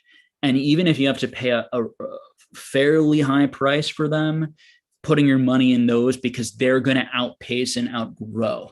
And so even if you are spending, the current fair market value or price for that, it's going to explode far more than this other price that, even though it seems really cheap, the item just isn't that good. And so a perfect example of that could be, should we buy Evolving Skies or should we buy Battle Styles?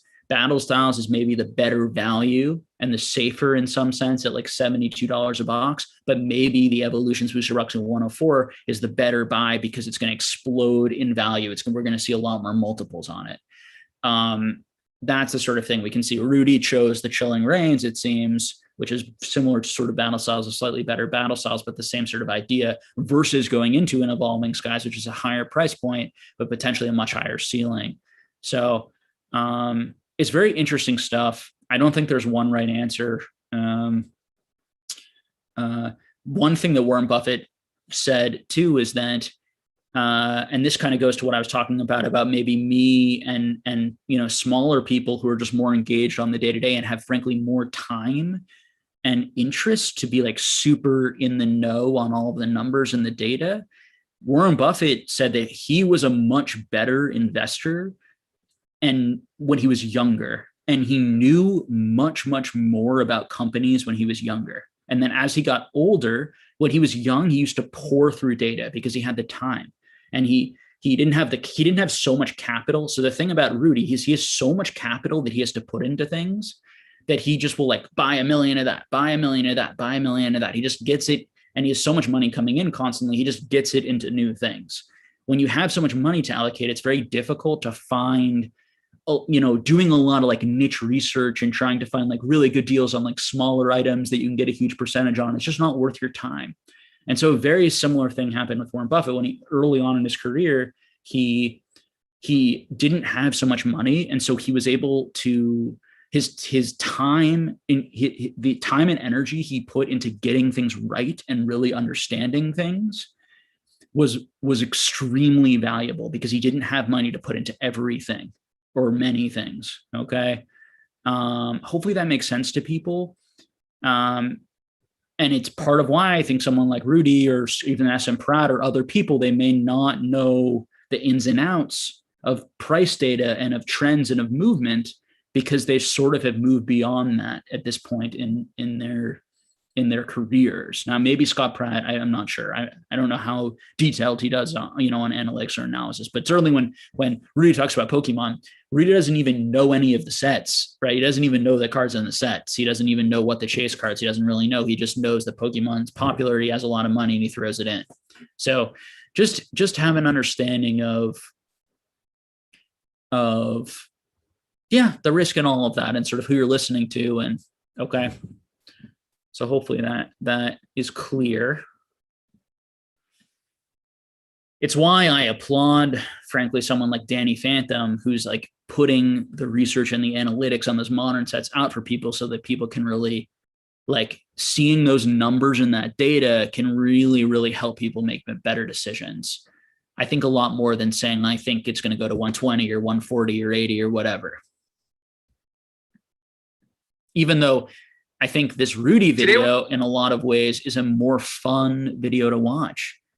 You know, Danny's video, and even listen to which one we watched together and responded to, right? Danny's video, which we tried to watch in the beginning, it's just like a lot of numbers. It was taking a while for him to get to sort of his like conclusions and his summaries, and it just didn't make for like good, quick react content. So it takes a certain type of person to kind of sit and watch that and absorb that info. You know, and those are the people who are going to be more successful. And those are the people, you know, who this can be more of an investment or possible business for them, I would argue. All right, guys.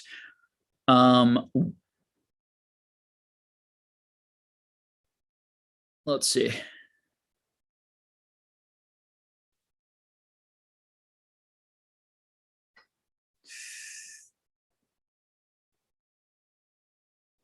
Christian Diaz says, people need to understand Rudy's position. He has the capital to make this huge moves. He has connections. He has a following totally different from an everyday collector. Yeah. And the amount of money and cash flow he constantly gets in, so he can take more risks and get a lot more wrong.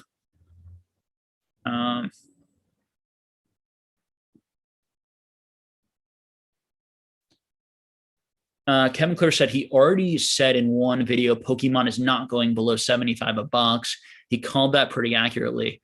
I mean, so it did technically go below $75 You know, I was buying it at like 72 off of eBay with bonus bucks, but I also had guys coming to me trying to offload it at 70, 72, because those people selling it, right, at 76, 77 on eBay were actually making less than 72 a box. When you think about all the shipping and fees, they were selling at like 68, 65, right? So, but you know, that's irrelevant. Anyone who says something like that it can never go above 500 or it can never go below 70, 75, it's BS. Okay. Now, is it unlikely to for X, Y, and Z? Sure. It's unlikely to. Is it unlikely to, you know, to drop below again in the near term? I think without a significant reprint or a significant downward market trend, you know, broader market trend, I don't think these booster boxes are probably going to go down too much. But again, your guess is probably as good as mine.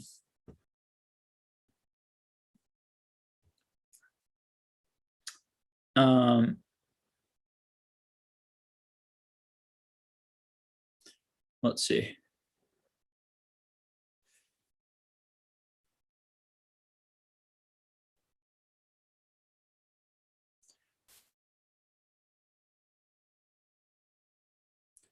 You guys want me to do another S and Pratt video, best and worst?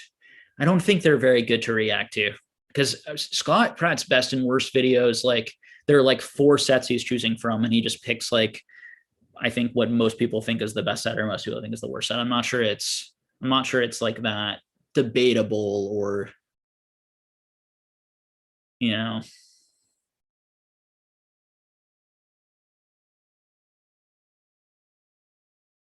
Your average player says, how would you advise someone who doesn't have eBay as an option for buying cheap product, finding deals? I'm not sure why you don't have eBay. I would definitely take a look at eBay. You can look at Yahoo Japan buying from a you know, middleman like a Buyee, Facebook, Instagram. I don't have any magic for you. There are different websites. Yeah, someone says here, Troll and Toad, David Adams, TCG player. Yeah, those are all definite possibilities. Chevel says, have I reacted to TCG Fun House yet? You guys want me to do TCG Fun House? All right, let's try a TCG Fun House video. Which one? Or any of them particularly? And then I did see people before wanting me to do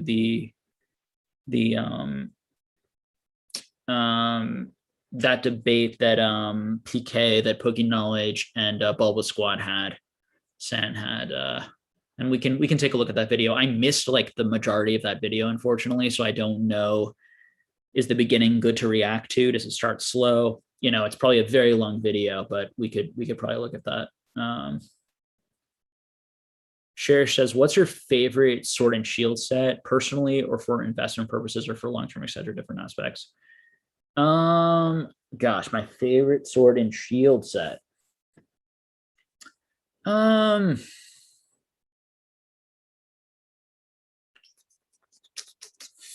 don't know if like I have strong favorites. I guess Evolving Skies.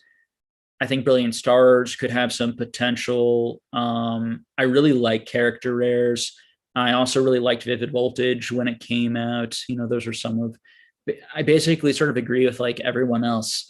Let's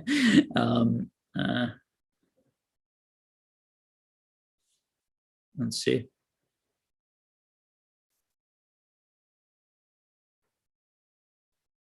Just pick a top 5 video of his. He puts out multiple top 5 videos every week. Okay.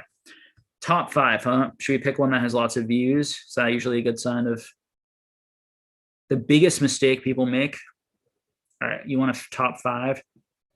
Let's see.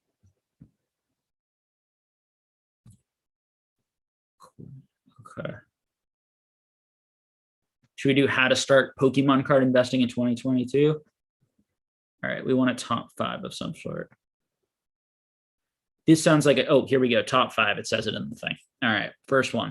It's that time of week here on TCG Fun House where I give you 5 more undervalued and underappreciated Pokemon TCG cards that are worth picking up and adding to your collection right now.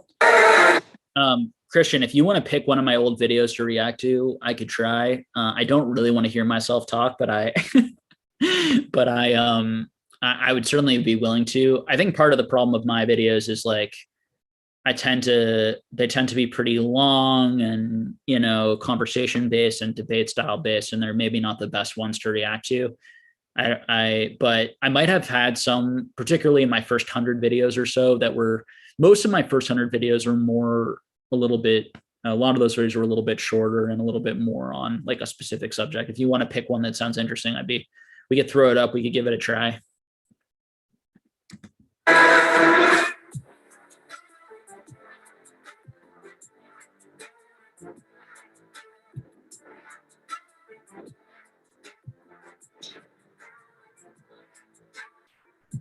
What's going on, Funhouse crew? Welcome back to the channel, TCG Fun House, where we open up Pokemon cards, we talk about Pokemon cards, but more importantly than anything else ever created in the entirety of the human race, I'm here to have fun and bring positivity with you guys here in the Pokemon community. And that's right, it is Monday, and you guys know what that means. It is 5 undervalued Pokemon cards right now in the current Pokemon TCG market. So the first thing I will say about this is that's a tough task to every week come with like 5 more things that you should buy.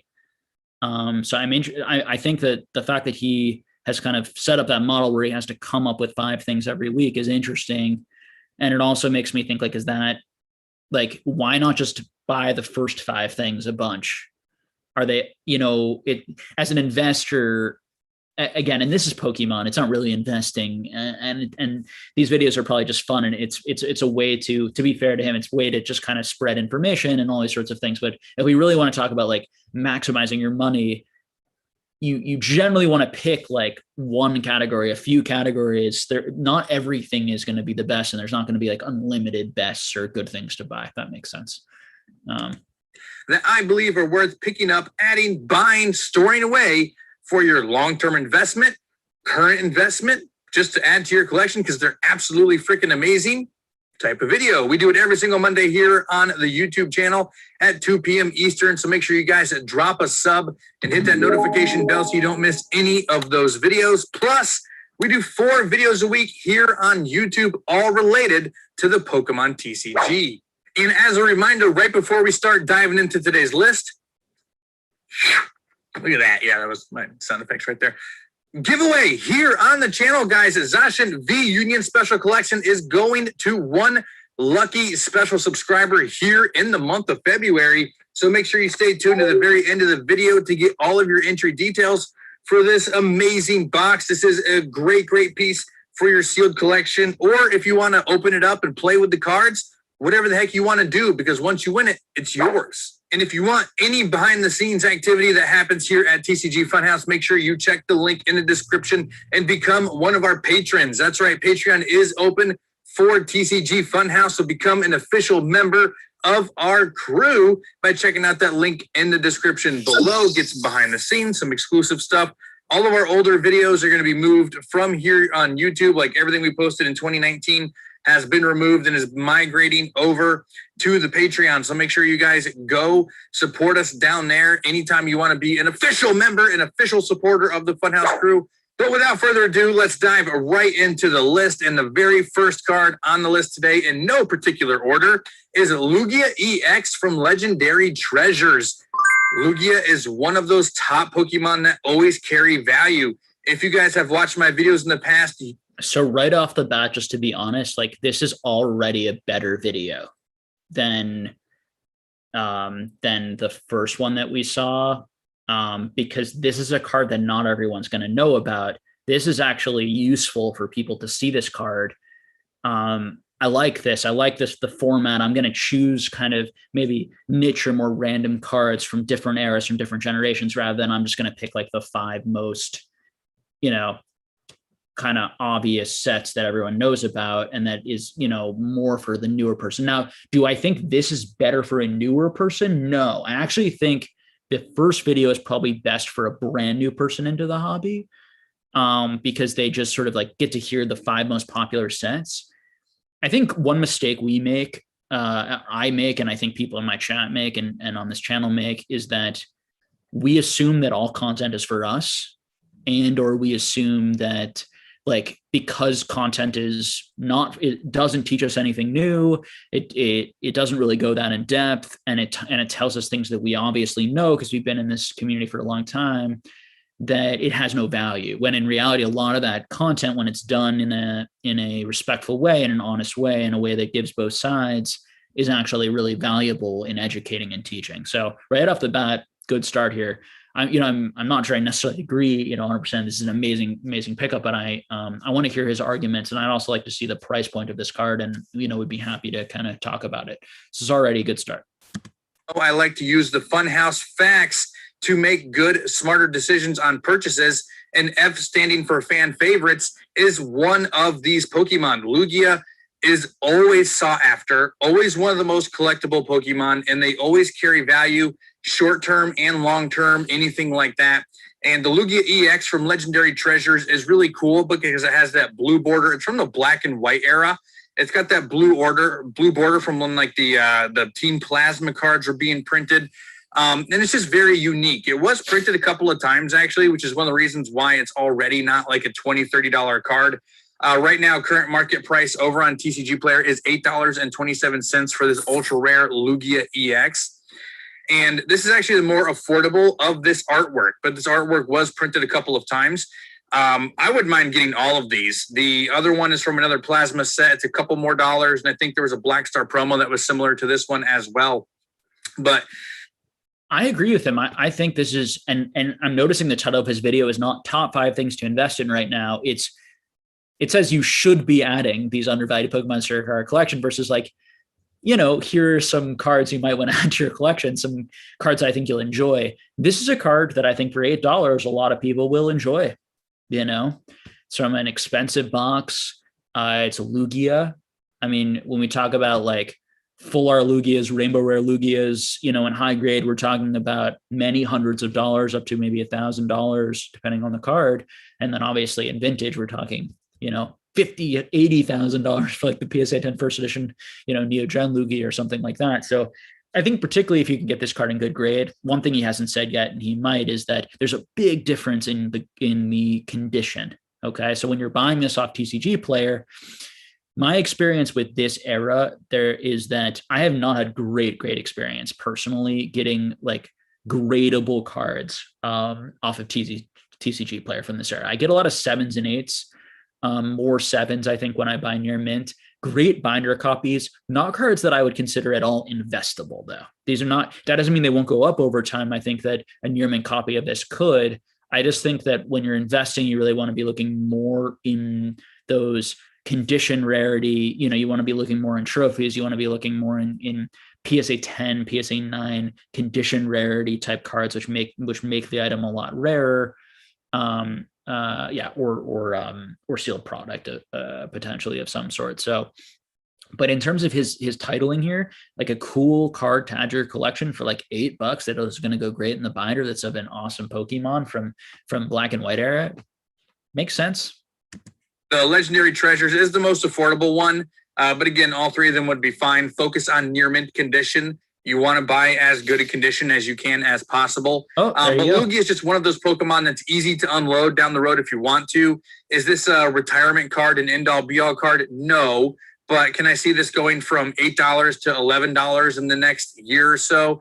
A couple of years getting up to that $15, $16 marker, $20 marker? Absolutely. So Black and White's one of those eras that... Sure. Completely agree. I also could see that card sitting at $8 to $11 for a while. But very reasonable take. Is just kind of forgotten about. There wasn't many collectors during that era. So the mass printing was not a part of it. There's 51 listings on TCG Player right now. Unlike the newer sets where there could be 200-300 of particular cards up for auction. So that's my reasons why I think this Lugia EX is a good buy. So go check it out. Moving forward here on the list in the 4th spot, I don't know why I keep giving them numbers. They're in no particular order. I'm going with the Darkrai Prism Star card. If you guys watched last week's video, I had the Arceus Prism Star card on the list, and I really think that these special subsets within sets, especially during the Sun and Moon era, X and Y era type cards, are really in a good buy position right now. So like these Prism cards are sort of like the amazing rares, we could say, in terms of rough sort of pull rates and amounts of them. For people who aren't aware of these, people really didn't like these as compared to the amazing rares because people really like the amazing rare arts. These, outside of like a playable one, were basically trash and were reviewed at the time as reverse hollows. Now, as I said before, times can change and people's opinions can change, and him saying that he thinks these opinions might change, and I will let him make his points here, but interesting. I like this. This is an interesting take and an interesting idea. It may not necessarily be right, but it's definitely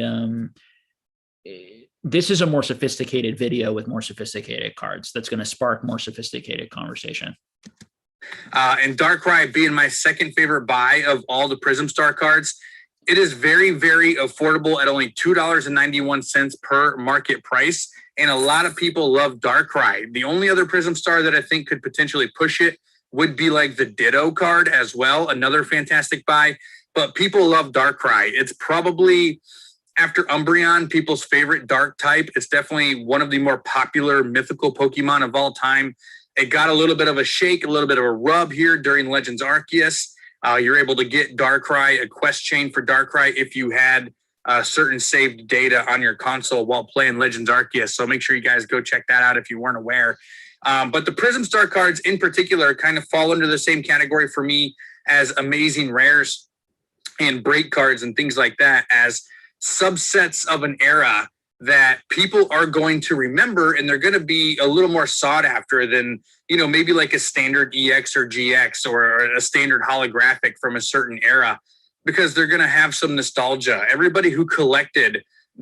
So I always, using this logic, kind of liked the break cards, and it's part of why I bought a decent amount that I think will all come back in grade PSA 10 eventually, of some of the break cards, particularly from sets that were printed the least with some of the more popular Pokemon, for a similar sort of reason. These are a pass for me, because I just think that they're better. They're better options and opportunities, providing some of the same logic he's having. But the way he is thinking about these things is, to me, exactly right. And from my perspective, my opinion, for what that's worth, about how I tend to think about trying to find undervalued things and understanding like how later on something might not be liked, but, and again, it's for $2, right? $2-3 here. I get it. Now, my issue here is, do you buy this for $2-3?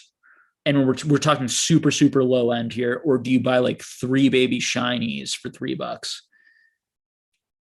The baby shinies to me potentially, and again, I don't think the baby shinies are that great. I know that I've talked about the baby shinies a decent amount on this channel, and I use them because I think that they're a really good example of a lot of things. I'm not telling people to go out and buy tons of baby shinies. Okay. I think that there's decent value in them, and they're a good example to use. There are so many baby shinies out there right now. They're completely flooded all over the market that it may take a while for them to be all bought up and for those prices to go up. It may take a really long time. I just don't know. It's going to require a lot of demand and a lot of buying power and a lot of collectors wanting those over the years. Okay. Sorry, a little tangent there, but those cards to me stand out a little bit more in Pokemon history than these. That being said, the fact that it's an interesting sort of subset, it's a unique sort of subset potentially, I could see some upside. My concern is just is that demand, is that popularity going to be there enough? But at this really low price point with such a great Pokemon, I think Darkrai is a really Darkrai cards can go for a lot of money. It's one of these sneaky Pokemon that I think tends to go for around the range of like Gyarados, Alakazam, not quite to Mewtwo Mew level for sure, but that isn't talked about as much actually, even though the prices that Darkrai is actually going for are really high. So really like it. I think his thinking makes a lot of sense, and it gets you to think. And I think that's what's important. It's not so much about, oh my God, I'm going to go out there, this is the best card in the hobby I could buy. It's what other things might have value out there. There's so much value. There's so many cards. There's so many eras. There's so many niche things in vintage and Japanese that you could apply some of these exact concepts to. And so him using what I always talk about on my channel, right, is you want to help people think critically and be able to do this for themselves. And I actually think even though he's picking cards, in picking cards, it actually makes, and so people could listen to this and just go out and buy it unthinkingly. But the way that he talks about it and demonstrates it, it does get people to think. And I think in some cases, maybe doing it this way is more effective, quite a bit more effective than the way that I do it without actually talking about as many specific examples like this or doing this video around specific examples. So I think it's good. The Sun and Moon era, this, first or second half of this in particular, where the Prism Star cards were coming, are going to remember getting these cards. They were one of those cards that came in like the reverse slot, and it was just like a bonus card. They only made 27 different ones, and some of those being trainer cards and stuff like that aren't really, buy sections for me right now. But I do think that, 15, 20 years from now, after the Prism Star card has been long gone, people will remember it. And I think they'll be requested and sought after and pretty easy to unload, and they'll grow in value as well. So I'm not sure people are going to remember them a lot. I don't think the vast majority of people in the hobby even know what that is right now. So I'm not sure about that. I think people who are deeper in the hobby do. I think more casual people, like, you have to think in 15 to 20 years to give a counter argument here. There is going to be so many things to collect that are you really going to want to buy these like random Prism cards from this era that were like the 12th best thing in that era? Now for $5-10 you might. And so because they're only $2, you could see how that makes sense. But it goes into that sort of Berkshire Hathaway thing of like, do you want to put your money into maybe some better vehicles that are, more, going to grow not necessarily in a higher percentage rate, although probably also in a higher percentage rate, but certainly, you could amass like a ton of these and they could all go to like $10, but then selling them is going to be an incredible bear. So when we actually really talk about like liquidity of an item like this in 10 to 15 years, it could be quite a bear to find people interested in them, to sell a huge position. And then if you're only selling them and you're making $8 per in terms of your time value, right? There's lots of issues in this, but as a card to bring up interesting conversation, it's good stuff. Prism Star next up on the list today. Reaching the halfway marker here on today's list is kind of a little controversial one because it's such an under priced card right now. I'm going with the Rayquaza V from Evolving Skies, just the standard Rayquaza V. And the only reason why it's on this list is because it's so affordable. You can pick this card up actually, if you keep an eye out for it, for right around $1. Market price over at TCG Player is $1.62, which makes it one of the most affordable Rayquaza cards ever. And don't forget that it's still an ultra rare card. You know, it's not a Black Star promo or a standard holo. Like, this is a V card. I do know that there's like 4 or 5. So historically, these cards have done well, I will say. So like a good example of these can be like the Charizard, like regular EX from Evolutions. There are a lot of like, you know, picking just Charizards. Honestly, the level X Charizards are a pretty good example of this. Cards that oftentimes when a non-chase card, one thing, okay, let me try to explain this and articulate this for you guys. So what happens is that all of these Vs, no one wants any of these Vs, including the Charizard or the Rayquaza. But over time, when people look back and all the rainbow rares have gone up a lot in price, the secret rares, the, you know, all the chase cards have gone up a lot theoretically, right? That would have to happen first. Then a card like this could start to go up. And this card, like if like the normal Vs, just like the other EXs, like the Slow King EX from Evolution is a good example of like a card that was like 25 cents, 40 cents, you know, at one point. If that can sell at $30 in a PSA 10, so if a normal V someday can sell in a PSA 10 for $30, the Rayquaza V might be going for like 120, 130. Now, these are big what ifs. These are very big what ifs. Okay, but there is some historical examples of where a really good Pokemon in a undesirable sort of form or card, or seemingly undesirable, can become more desirable over time and thus go up in value. So it's very interesting. Now is not the time though to be buying this. Like, there's plenty of time. I look for things like this, but I try to buy right when I feel like people are ready to cycle back into this stuff. And I feel like there's the most possible supply on the market, the most out there. And I don't think we're there yet. But again, he has to come up with cards and make videos. And he's doing a good job. It's interesting. More rare and harder to find Rayquazas in this set. And honestly, I think all the Rayquazas are good buys from Evolving Skies. Right now may not be the buy purchase or the buy time frame for some of them, but this Rayquaza V being such in supply right now with almost 300 of these on listings and being for $1.60, I don't see where this can go wrong. At $1.60, how much opportunity is there for? The other thing I want to add is that this card, you want to get an understanding of how easy it is to grade, because if you can buy some of these and then PSA comes back down to $10 a card and grade them, this is a card that you might be able to sell for $30 in PSA 10s, like 25 to $30, not that difficultly because it's a Rayquaza and it's a PSA 10. And if they're very easy to grade in PSA 10, so these are some of the plays that you might look for. Again, there are so many of these potential plays. If Pokemon does well, I'm not sure this isn't the one that I'm jumping, you know, and just as he mentioned, as I mentioned right before him, this isn't the time, I think, for this sort of thing, but I agree with his basic idea. This is a very low risk purchase, and loading up on, you know, like 10 or 12 or 15 of these for maybe like $30. Like, I don't understand how. So Lear says that it seems like a stretch for a V card. It may take 10 plus years. I don't think so at all for that to be like a $30 in PSA 10. You know, I think that card could sell pretty easily. You know, I think even right now, if you threw that on the market, it would probably go for like 22, 23. Now, grading is so expensive that you can't, first of all, you're not guaranteed a 10. And second, you can't, you know, so it's maybe it would go for less, but I'm not sure.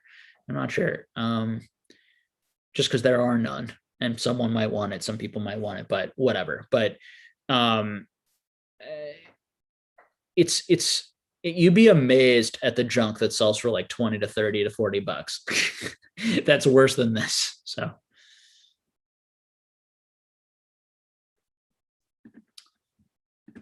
You could go wrong doing that because Rayquaza is such a fan favorite. He's just like Lugia. He's one of those top 5 Pokemon that carries in value. And, you know, just because there's a bunch of them on right now, you know, 10, 15 years down the road, there's not going to be 300 Rayquazas available to buy. Their Evolving Skies is not going to be readily available. It's not going to be being ripped and more Rayquazas coming out and all that stuff. So picking this up for $1.60 is just like a non-risk for me. Is it going to go up to $20 a card? Probably not, but I could definitely see this card in 10 years being, you know, $10 a card. That's a, you know, 800% profit margin, 1,000% profit margin on this card, which really makes it worth buying at such a low price. So the part that's misleading about that, right, is it doesn't take into account like the difficulty, right? Liquidity again to sell, to offload this, and it doesn't take into account shipping fees. It doesn't take in and 180 or 160, you also are paying probably to get that shipped to you. It's probably not free shipping. So it's really not actually 160. It might be more like 240 and 250. And then on average or whatever, I'm not 100% sure. Maybe you can group them up or lot them up and get it for, you know, around 2 or even a little bit less.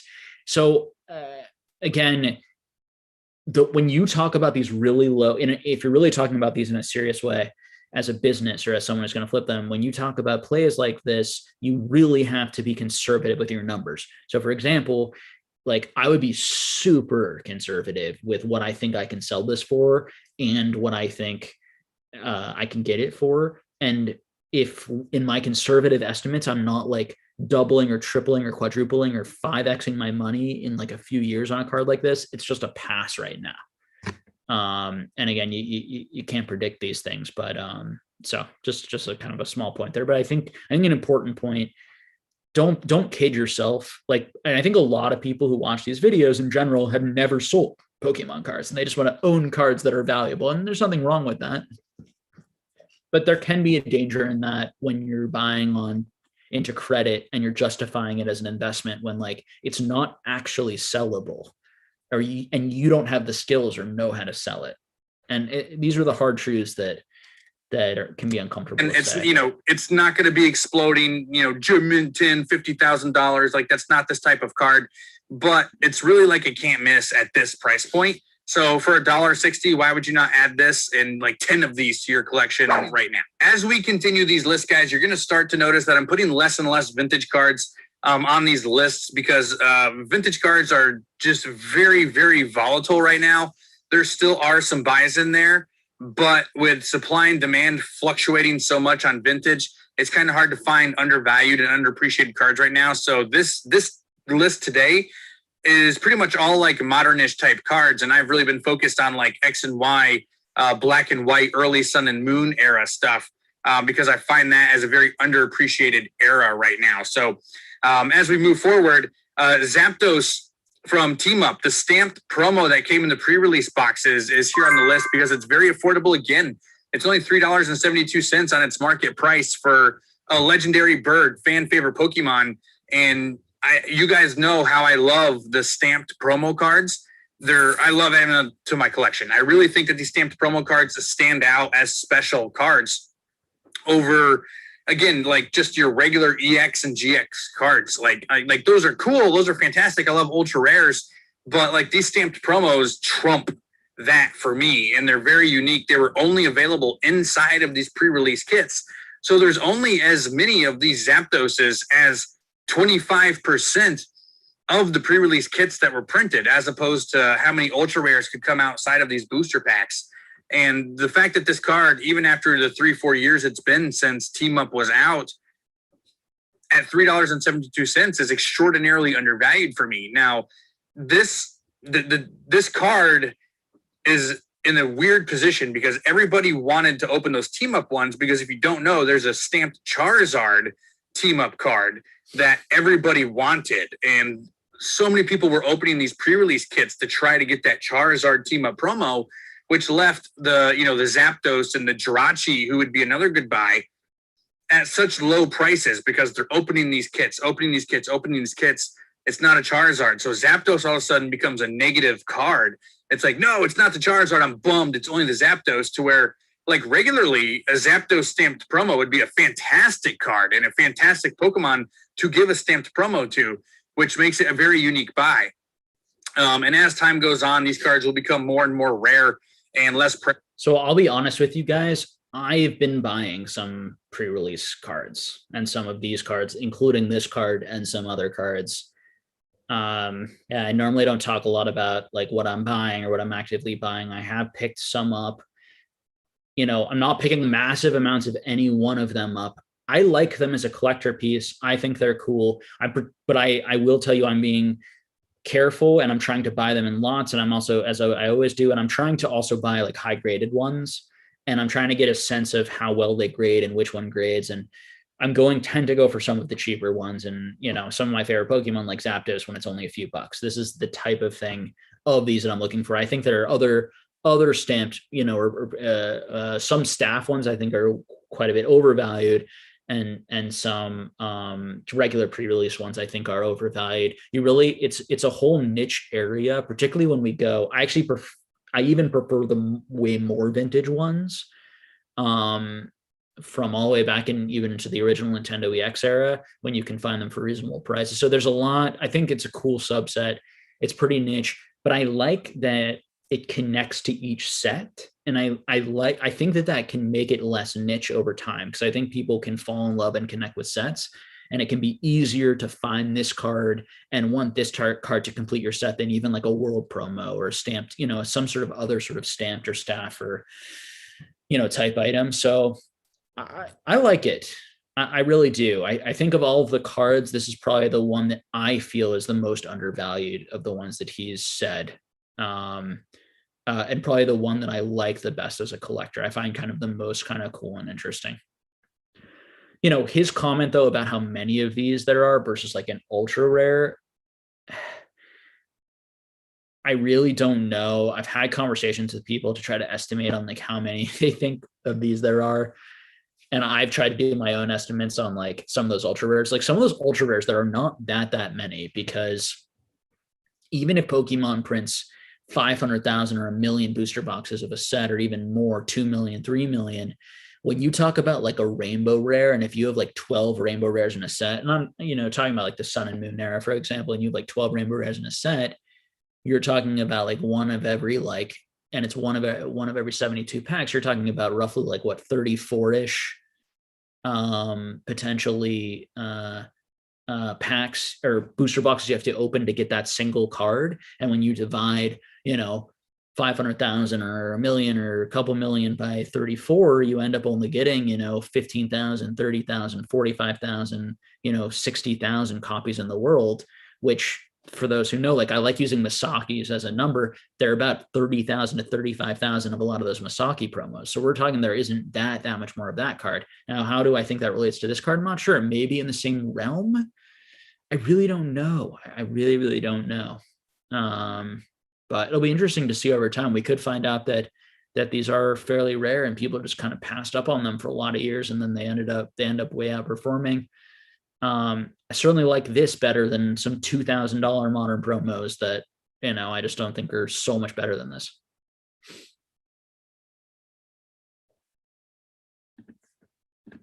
To pick up. So I definitely think the Zapdos stamped promo from Team Up is a fantastic buy right now.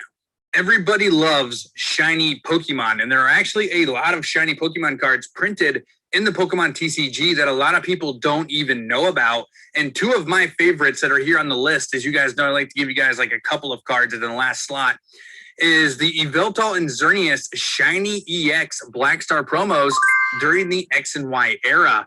A lot of people don't even know these were printed. And there's actually a Zygarde as well, but a Zygarde doesn't really fit into the nostalgia that like a Xerneas and a Yveltal would, like the X and Y mascots, right? Like the box art legendary mascots are more important to me than the Zygarde, who's like that third random legendary that really never gets the same shake that the box arts do, you know, like the Heatrans and even though we've been getting them so much, the Urshifus, Zygarde falls under that category, Necrozma, to where Xerneas and Yveltal just outshine it.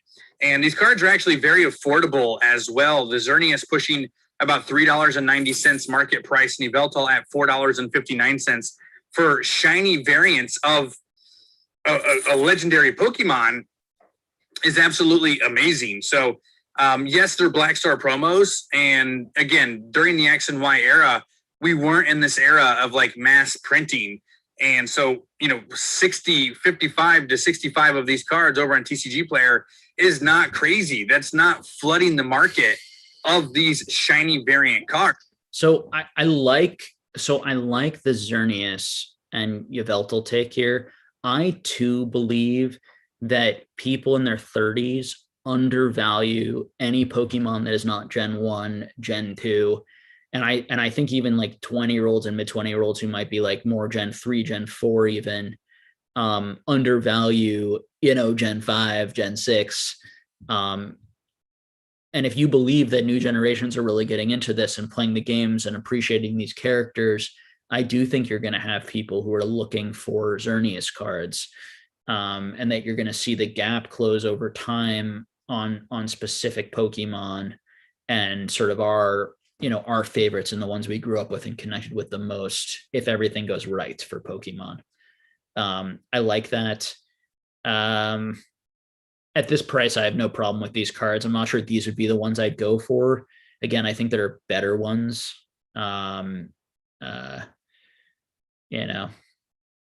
Some that I'm going for. I'm not going to say which ones, but I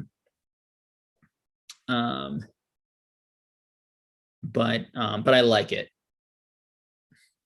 So I guess I guess I'll let him sort of end here, and then it's just something that is unique and special and different that a lot of people don't really know about.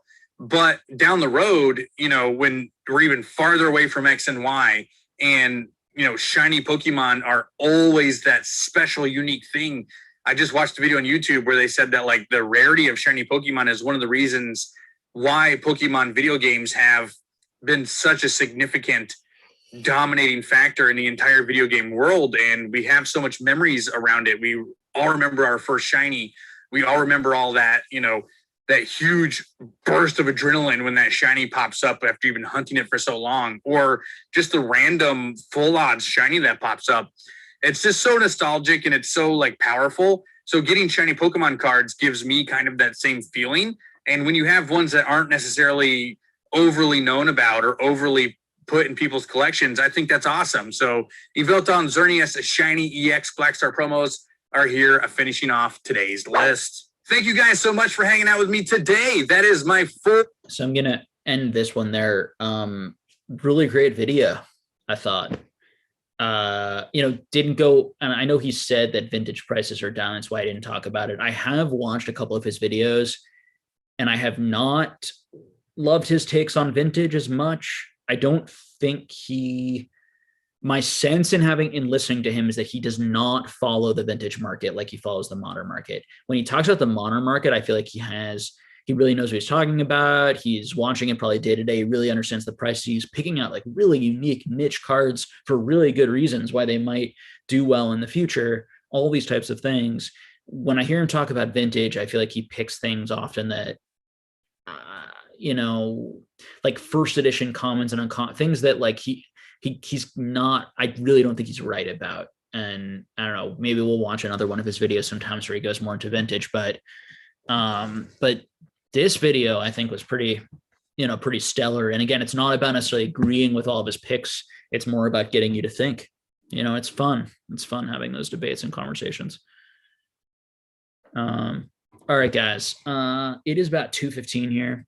I have to get up pretty early and go to work. But I had a lot of fun doing this stream. I hope you guys enjoyed it too, and that it, provides something different and interesting and fun. I think it's fun. I can do like maybe one or two questions, but if you guys like this, let me know and I will continue making these. And if you can support me on Patreon, membership, click the affiliate links, for the effort and work that I put in, and the knowledge that I try to share, that would be wonderful. I greatly, greatly appreciate that. I think that the Patreon community it's $10 a month. And I think that it's, we do deep dives, lots of conversations, engagement, lots of community. And as we get bigger, we're going to do more and more stuff, including stuff in person that I want to plan. We're going to be seeing each other, hopefully at different collecticons and other sorts of things. So, the bigger we get, the more stuff that we can then do. So it means so much to me. And I think that it's like every new person, it's good for everyone there, because it's going to make it bigger. And then we're going to be we're already going to be paying people to come on and bring in different content creators to and help them get paid, people that we love from the space, and then give that money back and have everyone teach. I'm also thinking maybe of doing some sort of giveaways. I don't really want to do them on the channel too much, other than maybe like at 10,000 subs or whatever, those types of things. But some sort of fun, maybe when we do in-person stuff, ways, particularly I think of the people who maybe have less of a collection, and focusing on those people, a way is for some of us who have bigger collections, who have more means, to maybe give back to people who have less. We have to figure out how to manage that and how to do that over time. But that's the stuff on my plate.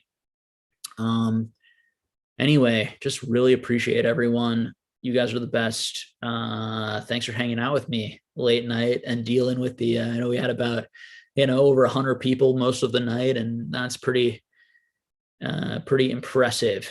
The amount of people who love this stuff, and the fact that it's this late here and my camera's this crappy and I have no Pokemon in the background. You guys want to see some Pokemon quickly? Pokemon! Some slabs I just got back from PWCC. Made. I don't have anything super eye candy around, whatever. All right, I'm getting loopy. I'm going to end it there. Lear says, next time check out, the PK and Bulbo bid. Yeah, I forgot about that we were going to do a little bit of that.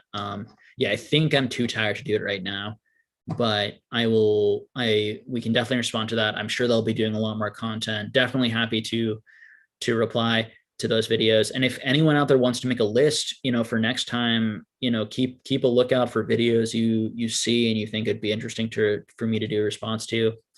And I have a few that I was planning on maybe doing on the channel as recorded videos.